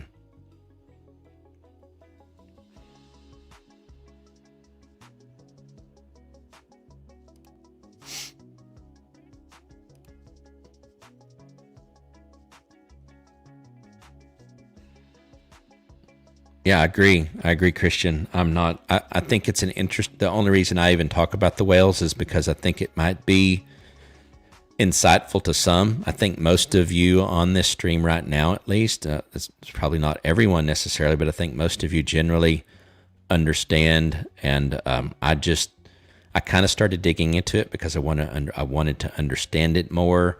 Now that I understand it, to your point, I'm honestly not worried about it at all. We can just ride. If you have a long-term, if you're long on Dogecoin, if you're a hodler, you can just ride the wave, right? I mean, at some point, if they're doing what I believe that they're doing, if they're not, then maybe it's completely something different. But if generally speaking, they're doing what I believe that they're doing, they're accumulating, and then they're going to, work with probably market forces as well, and what they're doing to then start, having the price go up. So you take what they're doing at that point, plus how the general population, if I can use that term, will react, drive it up to $1, sell it. They can start that process over, and then gradually work it up to maybe 10, maybe 20. I'm probably simplifying it, but I think to your point, I'm not worried about it either. I think they ultimately end up helping as well.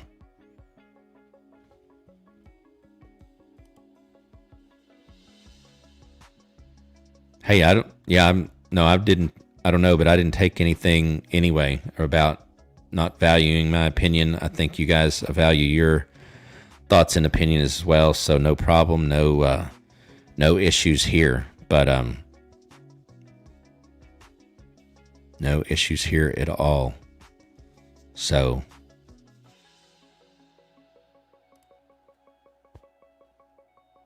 it's at 27 and change now, Dogecoin that is. And by the way, since it's one of Sean's favorites, HBAR, Hedera hash graph, it broke into 30, so it's at 30 cents now, and it's up 8% on the day. And for the week, I'm just reading this out because it's kind of interesting, 9%. That's interesting. For the month, it's actually down 11%. But for the year, here's the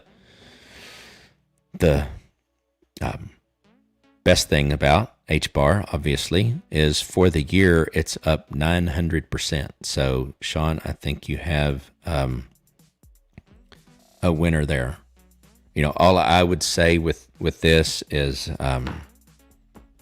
obviously, or please, I would even say I would plead with you to go check these out for yourself.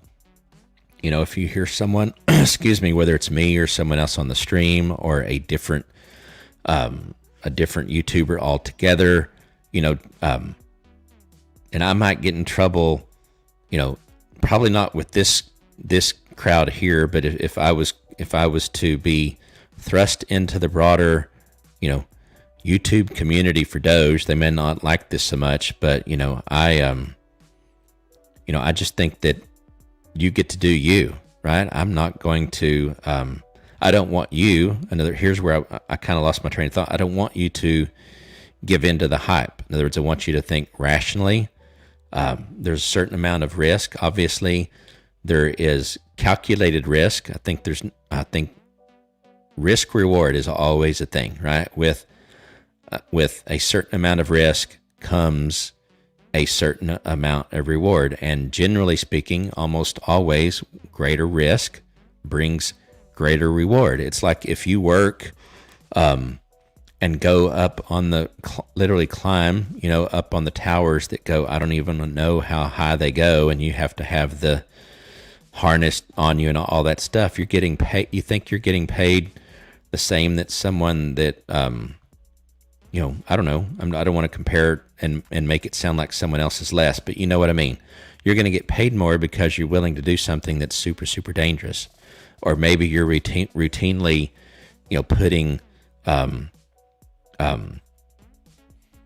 the, oh my, can't even talk right now or think, but the solar panels, right? Solar panels, sorry. You're putting solar panels up on the top of a 200-story building, right? And it's windy up there. You're going to get paid more.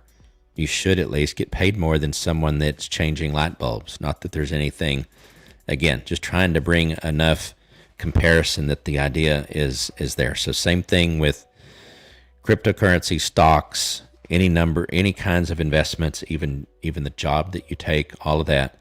Risk reward is a part of it, but think it through. And ultimately, you get to make the decision. So if you decide to sell and take profit, sell and take profit.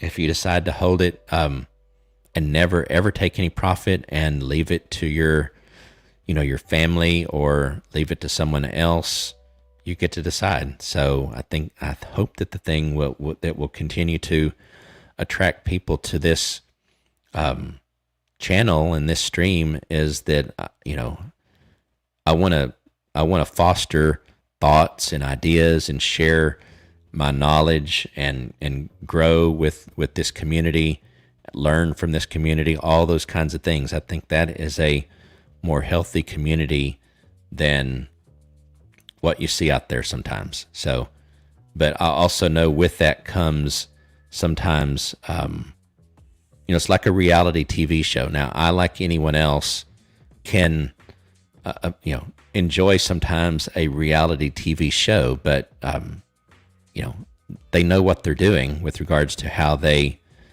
generate an audience. We gravitate to some of that stuff, and I'm not going to be, I guess, producing the thing that sometimes draws people. But anyway, I digress.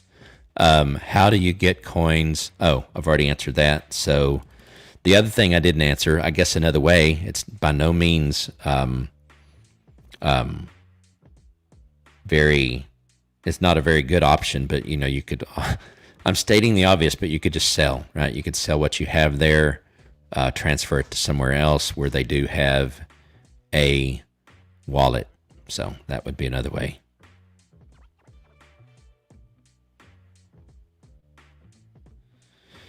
All right, let's see what else we got here. I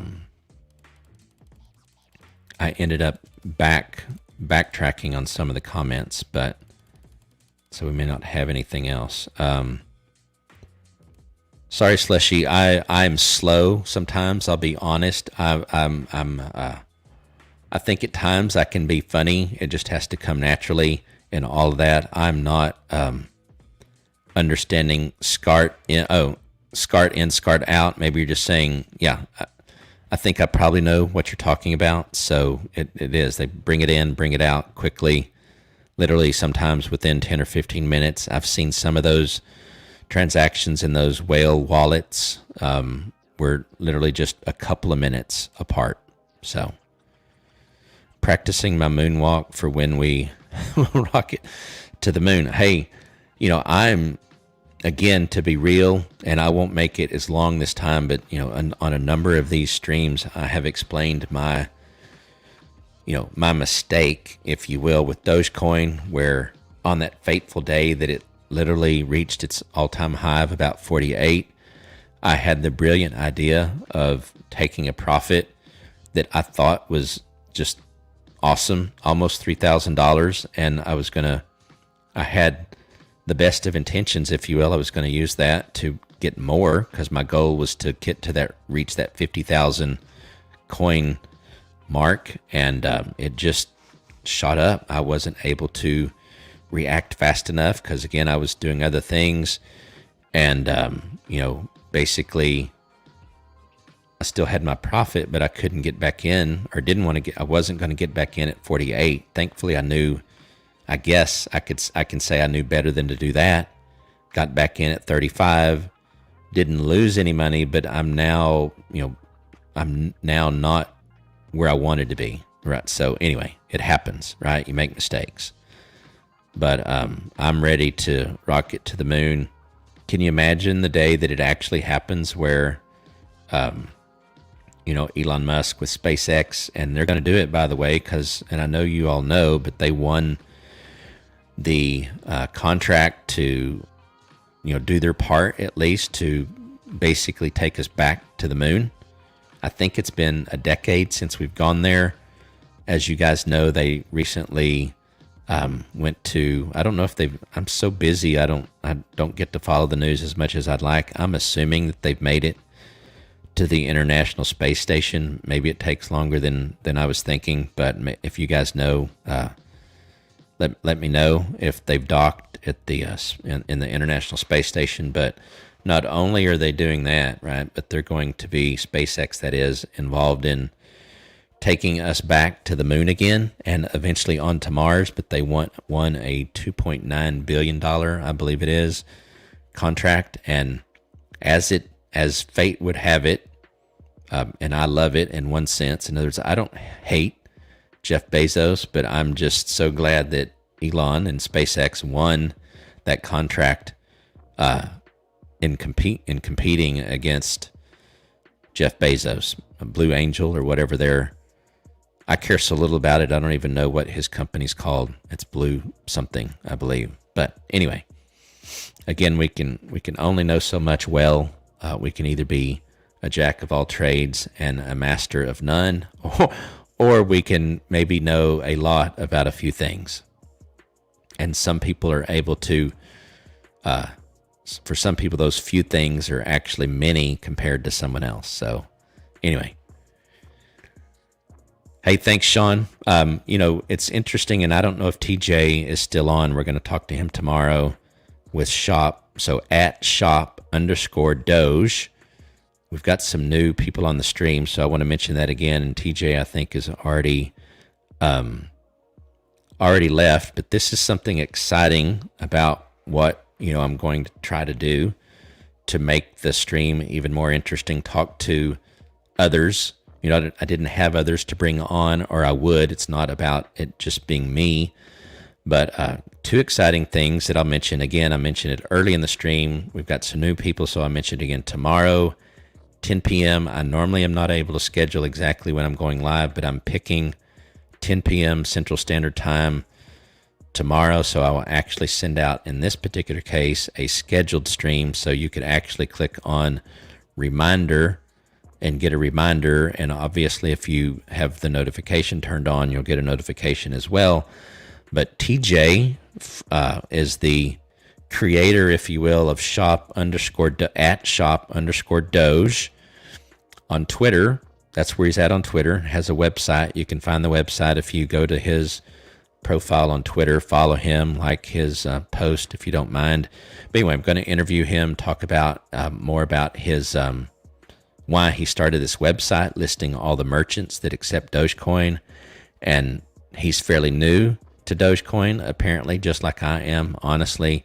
So it's going to be interesting. Going to have him right at the beginning of the stream after, some brief, just housekeeping, if you will, introduction. We're going to have him on. So I'm excited about that. And then the other thing I'm super excited about, not any more excited about, but also excited about, and I'm going to leave it somewhat of a mystery.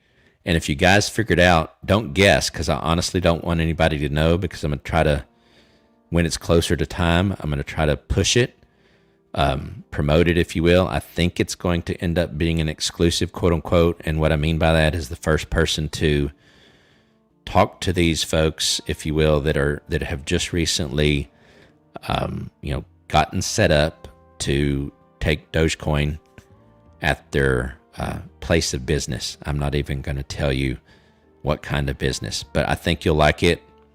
And again, try to hold back the desire to guess, because if I'm just going to say, no, that's not it. If you guess it, I got to use what I can, right, to try to maybe grow a little bit. Yeah, I keep forgetting, Christian, that you're in Canada. So what part of Canada, if you don't mind asking? I have to say, And again, no offense if that's not what part of Canada you're from, but from Texas, for example, I remember when I went to Calgary, I'm like, hey, this is almost like Dallas Fort Worth in one sense, right? Because of its kind of cowboy history, if you will, and all that. So I'm a big fan of Calgary area, Banff, British Columbia, I guess. I've been to Edmonton. So I've been to a few places in Canada, and I love Canada. So would like to actually take I've heard of the train that you can take. I guess it starts out on the east, and you can take it all the way across the Rockies to somewhere, to the north, Canada. And that's something I need to put on my official.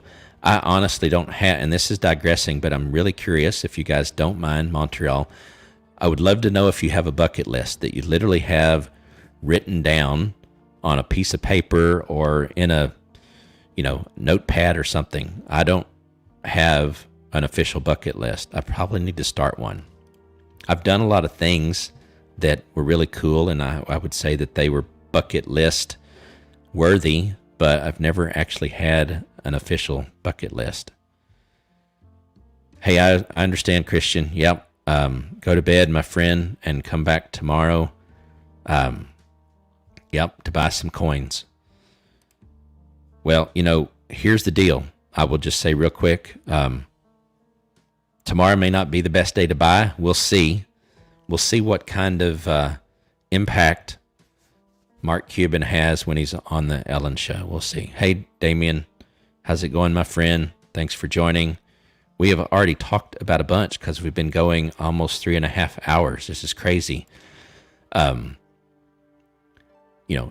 As much as I compare, just because that's what we do, I think as human beings, of all the live streams that I've watched, they're all amazing in their own way. But, I love what this has been so far, at least, really more like a conversation. I got to believe, and I know some of you have already sent me emails and said that you like that aspect of it. I like the fact that this is more of a conversation, although I'm the only one physically talking, interacting with you guys. The other live streams obviously have their own flavor to them, but I really like what we got going on right here, obviously.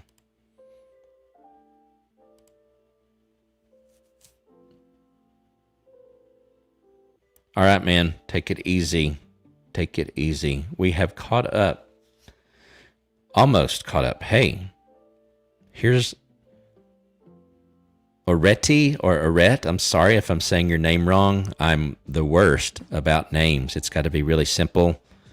I work with a ton of people that have really, really difficult names, and many of them, not only for me, but some of their colleagues shorten their name or make it easy. I'm not even going to try to say some of the names, but thanks for joining. I don't know if this is your first time to join. I apologize if I haven't recognized your name in the past. We are getting new people kind of coming. So I hope the ones that are on and regulars don't mind me, making this plea. If you subscribe and click that notification bell, that means a lot to me. And also on Twitter, if you follow me at Shane Trammel, it's up there in the top right. How to spell it, at least. Trammel can be spelled like 4 different ways. Tramel or Trammell or Trammell. So I think that's at least 3 ways. So it's just Shane Trammel, 2 M's, 1 L. I hope you'll come and follow me there. I'm going to try to up my game on Twitter. It's really hard, honestly, when you live stream for 3 hours, 4 hours, 5 hours, have a regular job and have to sleep in between, and then do some analysis of what's going on in the world to be able to stream about it. So it's crazy. I've been going live. Some of you may not know, tonight was 97. Tomorrow will be 98. And my original goal was to go live 100 days straight. As it turns out, on day 100, our current president here in the United States. It will be his first 100 days in office as well. So just kind of one of those things.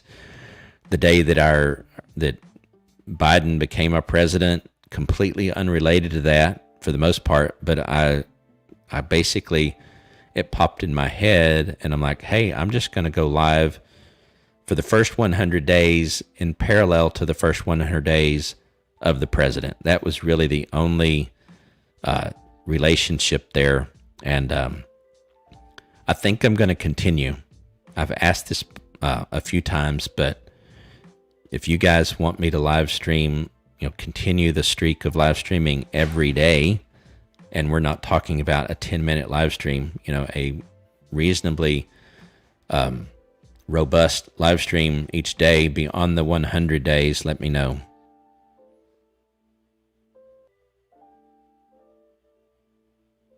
Hey, that's great. Oreti, I'm sorry, I don't even remember what my second pronunciation was, but let me know what's going on with you and Dogecoin. Do you currently have Dogecoin? Are you looking to get into it for the first time? Are you wanting to get more? What are your goals with it and the broader crypto market? We talk about that as well. We talk about stocks to a certain extent. Just curious, get a little bit more context. Also, just curious, are you here in the United States? Are you somewhere else in the world? I always like to find out where people are coming from. We've got people joining normally later in the night from Pakistan and other places in the world. So it's really cool to have you on tonight. Hey, Nancy, good night.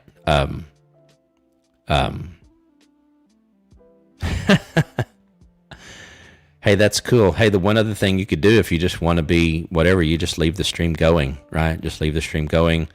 We have some of our friends here that just let it play in the background and we get more watch hours. So we're actually trying to get to that elusive 1,000 subscribers and 4,000 watch hours so we can get into the partner program. But thanks for joining, and I hope you guys have a great night and good night's sleep, good night's rest, and we will continue. For those that are still on, you're welcome to drive the conversation by putting in something in the chat, and I will also, while I'm waiting on you guys to think about what you might want to bring up, let's look. I'll bring up some other things. I think what I'll do next here is I'm going to, which I do quite often. First thing I'm going to do, actually, I didn't do it while he was on, so TJ, I apologize if you're watching this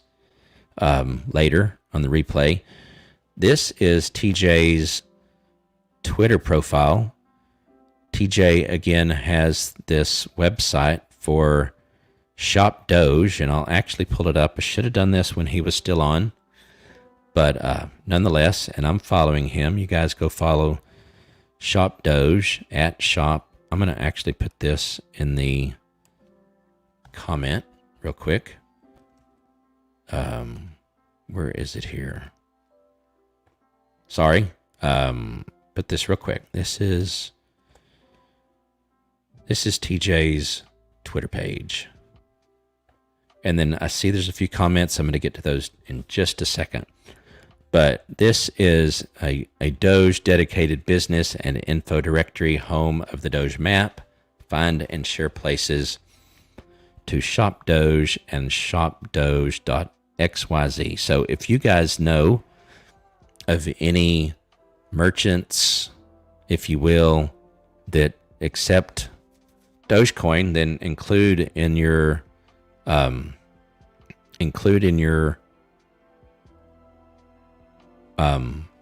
post that. I've got to plug in my phone real quick. Include that hashtag.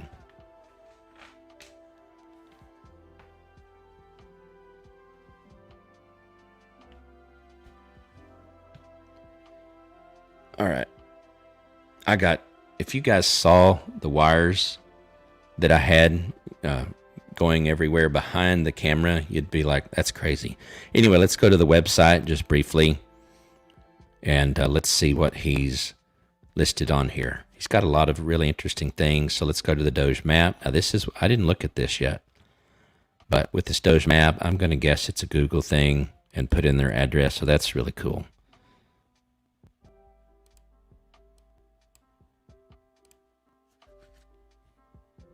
So let's see what's up in Washington State here. Pop Artillery. Okay, I don't know what that is, but nonetheless. Henderson Inlet Catfish. I'm not going to pull up some of these others because you might guess who we're going to interview. So anyway, this is really cool. His website. Go there, like his profile, or show him some love. You do what you want to do, but I would love to see him get some exposure. And sorry, I just realized that I wasn't showing the screen. Let me go back to that. Can't always keep up with all what's going on. So he's got this Doge map. I know you can see it now with Google Earth. I guess it is, and you can click on. So we've got something in the United Kingdom. That's cool. Calimbera. Wow. Could they make it any more difficult to pronounce? DP Painting Specialist. That's really cool. Impress Restaurant. Wow. That's really interesting. Amber Hotel. I had heard that there's a hotel. There's a couple of hotels. I'm going to recommend that TJ obviously add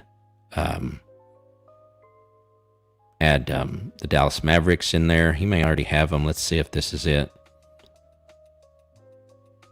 Dallas. Yep, Dallas Mavericks. I bet this is going to be the Houston Rockets. Let's see. No, Tora Coffee. Houston Rockets, TJ, if you're watching this, they also accept Dogecoin, and then they have the Houston Rockets, the owner of the Houston Rockets, which is also the owner of Landry's, the restaurant. He also owns a baseball team, and they are also accepting Dogecoin. So anyway, I think that's a cool thing, something I want to support, and we're going to be talking to him tomorrow. Okay, let's see here. Yes, I have some in. I got in at 14 cents. That's awesome. That's much better than 25, right? Or 20 or anything above 14. That's awesome. And so you're in the money right now. I'm looking to hold. I think Dogecoin going to help me buy my car. Yeah. So you're in New Jersey. Cool. I guess it's a good thing that you don't live in New York, because we got quite a few regulars or semi-regular that join the stream from New York, and it's one app after the other that's not acceptable. So there's a certain certification, I guess, or something you have to do in New York to get approved. So I put about. Now you're waiting. Hey, that's good. Yeah, and who knows? I mean, it could go back down to the low 20s. I hope again tomorrow I hope this for two reasons, or at least two reasons. I hope that it reaches, let's say, 50 cents for those that bought, let's say, on the 20th, and bought in at that higher range, and then it kind of took a drop, again possibly because of the whales and what they were doing, other market conditions, a combination of those two, but for whatever reason dropped, and then they're basically in the red, and maybe they're scared, and so I feel for those. I honestly do. I hope also at the same time that it's a learning experience, and maybe a little bit more thought goes into it the next time. But I'll be honest and say that even with the most thought even possible, you still can end up making a mistake, and things can go south, as they say. But again, it could go back down to 20. Who knows? But the other reason that I hope it goes to 50, or anywhere even past that, is just for the historical implications of that, if you will. The milestone for Dogecoin to hit 50 cents, which is probably going to, I haven't done the math, but if it hits 50 cents, then on a year-to-date basis, that's probably a 7,000% or so increase, which is just incredible. So that's going to mean a lot of things for the legitimacy of the Dogecoin, so it's going to be great. I don't know if it's going to happen tomorrow, but it could. Yeah. I hope it does both, right? I mean, in a sense, right? I hope it goes to 50 for all the reasons that I just shared, and then I'm fine with it going down to 20 or so to do exactly the same thing, to buy some more. I just hope that if it does go on the way down, that people are either quick to sell if they have to, or prepared to hold. Because I think we're going to have some cycles. It may not, I don't know how low it will go again, but we're definitely going to have some up and down cycles.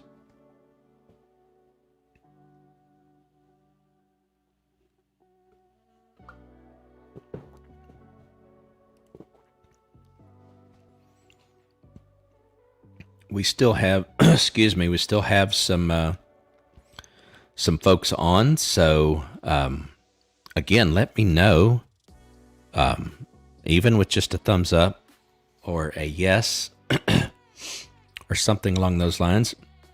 Like I said, I originally set out to go live for 100 days straight. I'm seriously considering just blowing through that, and continuing to go live until I just can't do it anymore.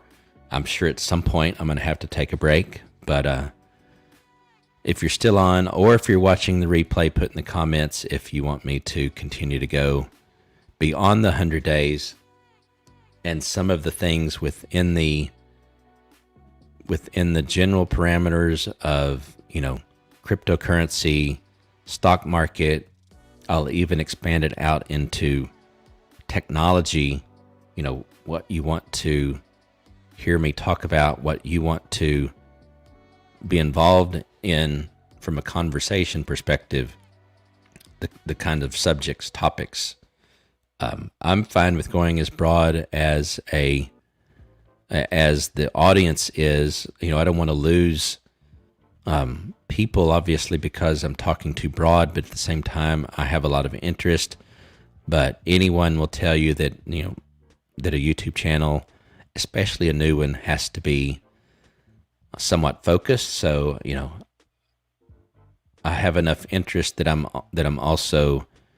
that means that I also have any number, or a number of, I should say, not any number, but a number of things that I'm interested in, passionate about, and I can double down on, a couple of different things. And obviously the last 14 or so days, that's been Dogecoin. I don't see that changing, honestly.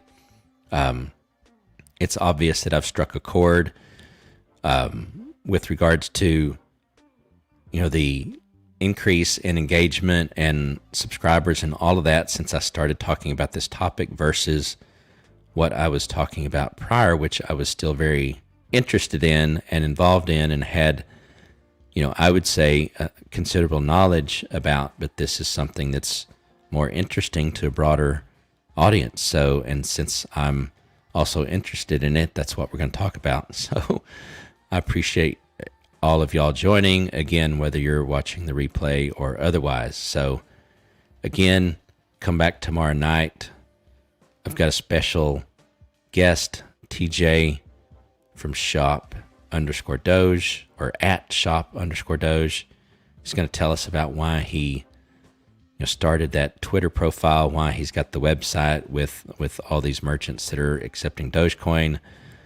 I would also suggest that you go and rewind this. And, we talked at the very beginning about Bitpay as a catalyst. I believe Although I asked the question, I kind of gave a spoiler alert, and I'm like, yes, I believe that BitPay is definitely a Dogecoin catalyst.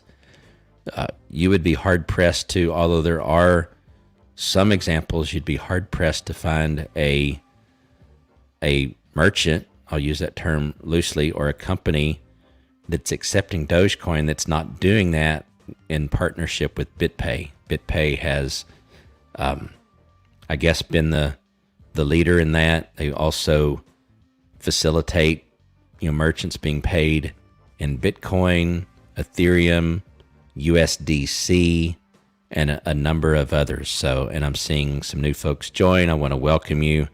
Let me know in the chat what's going on. What we do here is we definitely engage, and it's not all about me and what I'm thinking, but it's also about what you're thinking, about what you want to talk about in this, in this space. And I think that's something that people like when they join. So anyway, just to finish kind of the thought around BitPay, the Mavericks, the not the Sacramento Kings, they're paying their employees in Bitcoin if they want, but the Houston Rockets, a number of others, it's getting kind of late, so some of them are escaping me right now, but most of the merchants that you're hearing that are accepting Dogecoin on Twitter, wherever, when you pull back the curtains, as they say, you find that they're working with BitPay. So 50 cents soon. Yeah, we were just talking about that. Drips. I'll just say drips if that's okay. I think 50 cents is maybe possible tomorrow. We'll see. You may know, you may not know that Mark Cuban is going to be on the Ellen Show tomorrow, and he's not only going to be on the Ellen Show, but he's actually directly said on Twitter that he's going to talk about Dogecoin. Now, I don't know if I'm reading between the lines, and it seems to me like he's making it very clear that that's the primary thing that he's going to talk about. So it's possible that that is enough to stir the Dogecoin community to get in. The volume actually over the last several days has been depressed compared to what it had been in prior days. So we've talked about this earlier. The whales, I think, have had some impact on that, but hopefully the broader Dogecoin community gets in, decides they want to buy, and it gets up to 50. And then I'm hoping that those that on 420 maybe have bought, in the 40s or even the high 30s can, especially if they're scared and got into something that they're not sure they are cut out for, that then maybe they can, sell if they're still holding and get their money back, reassess, and then maybe get back into the Doge market with a better understanding of how all this works. Because I think, unfortunately, just reading comments, right, and just kind of analyzing, if you will, what a lot of people have been saying, it seems to me as though that's what actually happened. People used their money that they honestly didn't have. You've heard that term, right? Spending money you don't have because you've got bills to pay and all that, with the expectation that you're going to make that fast buck. Everybody's saying Dogecoin's so amazing, just like SafeMoon. SafeMoon dropped, I think, 300%. I don't know how well the recovery's been, but and obviously it's much cheaper than than Dogecoin. But it's possible that people just put in $700 in Dogecoin and $700 in SafeMoon is the same if you lose the same. You know what I'm saying? So in other words, it doesn't matter what you put it in. If you're out $300 and you really need that money, then you need the $300. You need that stock, that coin, whatever it is that you're investing in, to go back up, so you can hopefully at least break even. So I'm not going to take a position on SafeMoon other than to say that I don't have the time to evaluate it and to be able to have a what I would call an informed opinion on it. I think that with covering Dogecoin, covering Bitcoin to a certain extent, Ethereum, XRP, Cardano,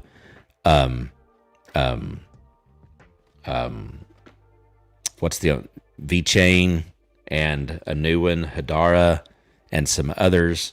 SafeMoon is just not in my peripheral vision, or maybe it is only in my peripheral vision. So, I would just the only thing I would say is, seems to me like the right word to say is be cautious, at least with regards to SafeMoon. At some level, that's true with any cryptocurrency. I think maybe it is at least a little more, if not significantly more, true with SafeMoon. So, but if you have SafeMoon, I hope you make a ton of money with it, and then you can say, I told you so, and I'll be okay with that. Can only take so much risk. We all have our level of risk aversion. Some of us are more, or some of us are quote unquote braver than others. Some of us have nerves of steel, some of us less so. So nonetheless, I do appreciate everyone joining that's new. We're going to hang on for another 15 minutes. At least that will be 4 hours in, and then we'll reassess, I guess. But like most of us, got to get some sleep, and so we'll see where we're at that point in time. But I'm going to say that most likely we will close this stream down in another 15 minutes. So let's cover your thoughts, questions, ideas, concerns. It's all on the table as far as I'm concerned, as long as we're, sticking within the general confines of Dogecoin, broader cryptocurrency market, and to a lesser extent, the stock market, but we can talk about it. I think mostly the reason I would say to a lesser extent is because I'm not so certain that people that are, searching for and finding a particular stream on Dogecoin want to hear anything about stocks. But if you bring it up and you ask me, what about this, that, or the other, or if you say, hey, what are your top 5 stocks, more than happy to share with you what those are. Neo is one of them. While I'm waiting on someone to, possibly make a comment or ask a question, Neo is a stock that I own and that I think is going to do really good things. Again, this is not financial advice, but it is, what I'm doing, what I'm interested in. As you can see, this has been on a gradual rise, and started covering it at about $36. I wish that I had gotten in about right here on the 15th. It was, at a new low for the period. I mean, it's been as low as 34. Actually, it's been as low as what's the 52-week low? Yeah, well, it's been as low as $2.95. I mean, this would have been, for a stock, would have been an amazing stock to get into, because it's likely going to get to that $70 a share, if not $90 a share this year.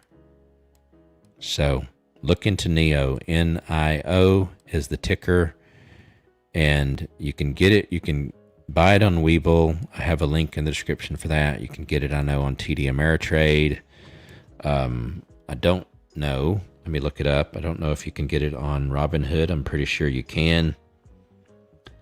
Robinhood is more limited, probably, honestly, with regards to crypto versus having limitations on stocks. Yeah, Neo's available on Robinhood as well. So I have links in the description if you want to If you don't have a Robinhood account and you're interested, if you don't have a Webull account and you're interested, if you don't have Voyager and you're interested, it obviously helps us out a little bit and costs you nothing more to use our link. So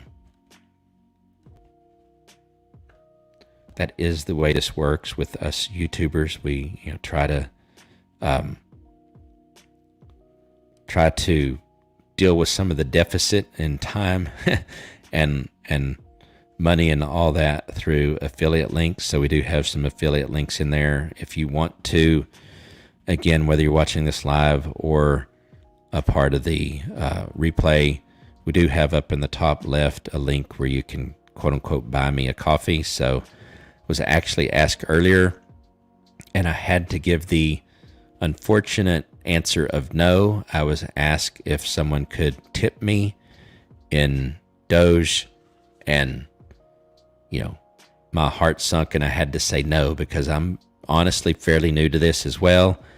And since all of my Dogecoin actually are in Robinhood, I don't have a Dogecoin wallet yet, and so there's no way for you to tip me at this point in time. But I need to change that. I was challenged by that question today to work through that. So we're counting down now. We've got 10 minutes left in the stream. One other thing I will mention that I'm working on is we are going to be giving away a few of these watches from Flex Watches. It's flexwatches.com. I think they're really good company. If you're actually buying a watch from them, they're reasonably priced, and they give a portion of their proceeds to different charitable causes. So great organization, great company, and so we like to support them.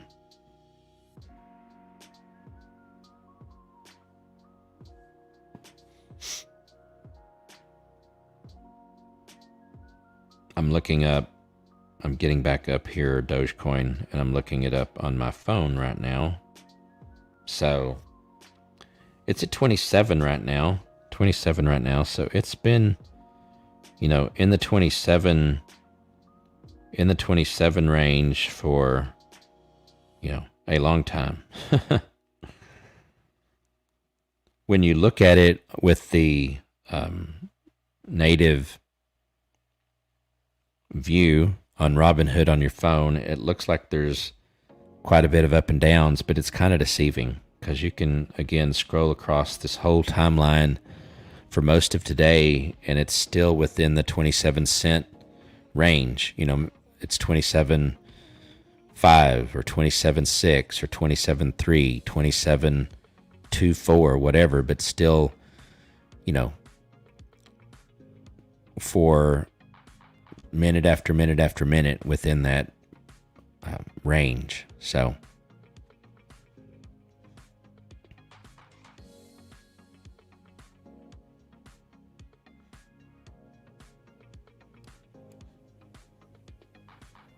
while we're doing this, I am going to do one other thing, or I will kind of probably end up ending our stream on this. I like to, even on the stream, kind of go through what's trending on, or what the top posts are on Twitter. It's the place I spend the most time with regards to finding out what's going on. I realize that Reddit is very busy in some of the sub nodes, if you will. I know that TikTok is. Obviously, there's a number of YouTube videos to watch, but I tend to go to Twitter because it's easy. It's familiar to me. I like the interface. So here's the one about Mark Cuban talking, and this is from him tomorrow. I'm on the Ellen Show talking about, you guessed it, Dogecoin. Want to look here actually real quick. Let's see if the Ellen Show said anything about it. Doesn't look like they did, because 9 hours ago was the last thing that they did. 10 hours ago. No, well, let's see. They probably did not announce it. That would have been cool if they actually announced that he was joining. But and I don't know how long he's going to be on. Have no idea. Oh, wait. Okay, now this is kind of interesting, though. I'm still not entirely sure what an NFT is, but my very first NFT goes to auction on Monday.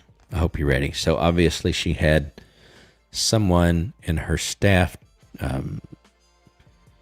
produce an NFT for her, doing it for charity. That's another innovation, basically in the cryptocurrency or blockchain space. I don't think exclusively, but the NFTs, first appeared on the Ethereum blockchain, smart contracts. Cardano is also poised, I think, to get a good sizable share of the market for smart contracts. So, ADA is another coin that you may want to look into. So, okay, I'm done with looking at this. She didn't say anything about Mark Cuban.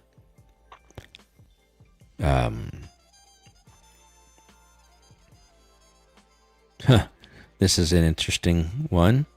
Dogecoin has an infinite supply. Dogecoin has a fixed yearly coin issuance. The US dollar has an infinite supply. That's actually true. It's a very good depiction of the reality.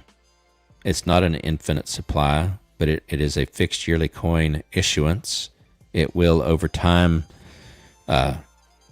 digress with regards to its inflationary properties. Over time, level out to, I think, 3% or 2%. But the dollar, at least the US dollar, and it's true for other countries that have a form of fiat currency. Most countries with the monetary policy, they can print as much money as they want. US dollar, 40% of all dollars ever printed, as far as I understand, 40% of those have been printed this year in 2021. I don't know a lot about Dogecoin, but it's saying Dogecoin is now on Dogecoin, so that's interesting. Lots of things going on here.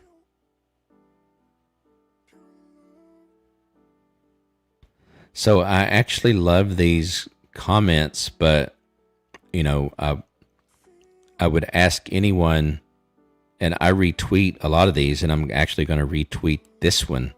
But the bigger question for me is, and I'm actually going to put it in there, is yes, I'm ready. What are people planning to do when it gets there, right? Sell, hold, what? Celebrate. That's perfectly fine as well. Lots of different things that you could do. Just curious what people are thinking.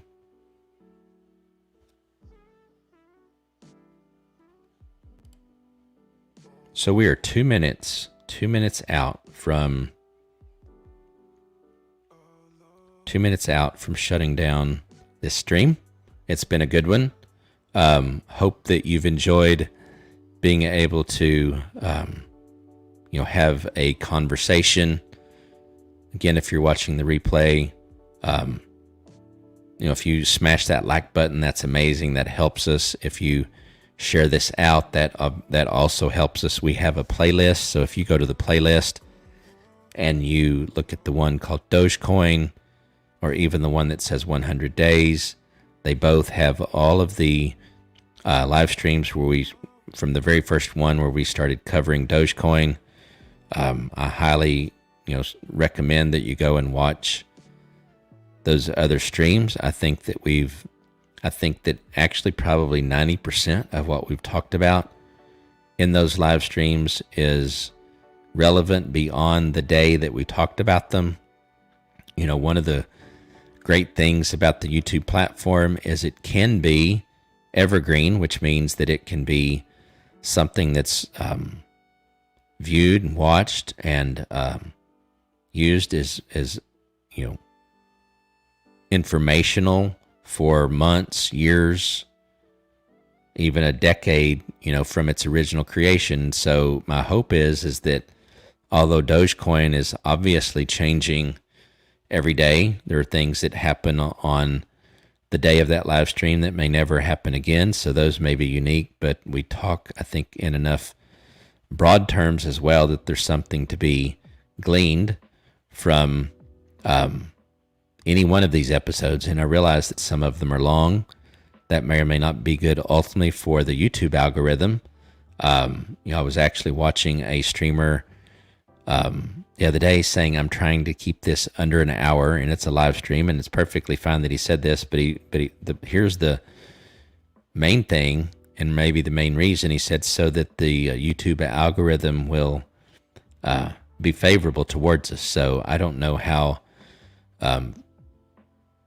founded that thought is, but it's very possible that YouTube penalizes you if you have a longer live stream, but at least those that are on the stream get to benefit from it, get to be a part of the conversation. And if you're watching this on the replay, and if you comment in the comment section, I do my best to come back and actually interact with the comments as well. My interaction with the chat is verbal, mostly. Don't typically end up typing so much, responding to comments by typing, because it kind of takes away from my concentration. I'm mostly responding to those verbally, but comments, which is what you will be able to do if you're watching the replay, I'll be coming back and interacting with you in the comments and doing my best to address whatever it is that you're asking or acknowledge your comment. So, well, tomorrow night, again, is episode 98, and we'll be live with TJ from shop_Doge or at shop_Doge on Twitter. He has a directory, if you want to think of it that way, and some other things about why Dogecoin and that type of thing on his website, listing merchants that are accepting Dogecoin. So we're going to interview him tomorrow, and I think it will be a stream that you don't want to miss. We will actually start with him, for the most part, right off the bat. We'll do some introductions, we'll do some housekeeping, introduce him, and get right into it. And I'm going to actually transition to the Dogecoin ticker, let you guys kind of watch it progress for a little while. If you have nothing better to do, turn up the music and basically let the stream go for a little while, and I will interact with you in the chat, typing in the chat for a little while if you're still on. So enjoy the music.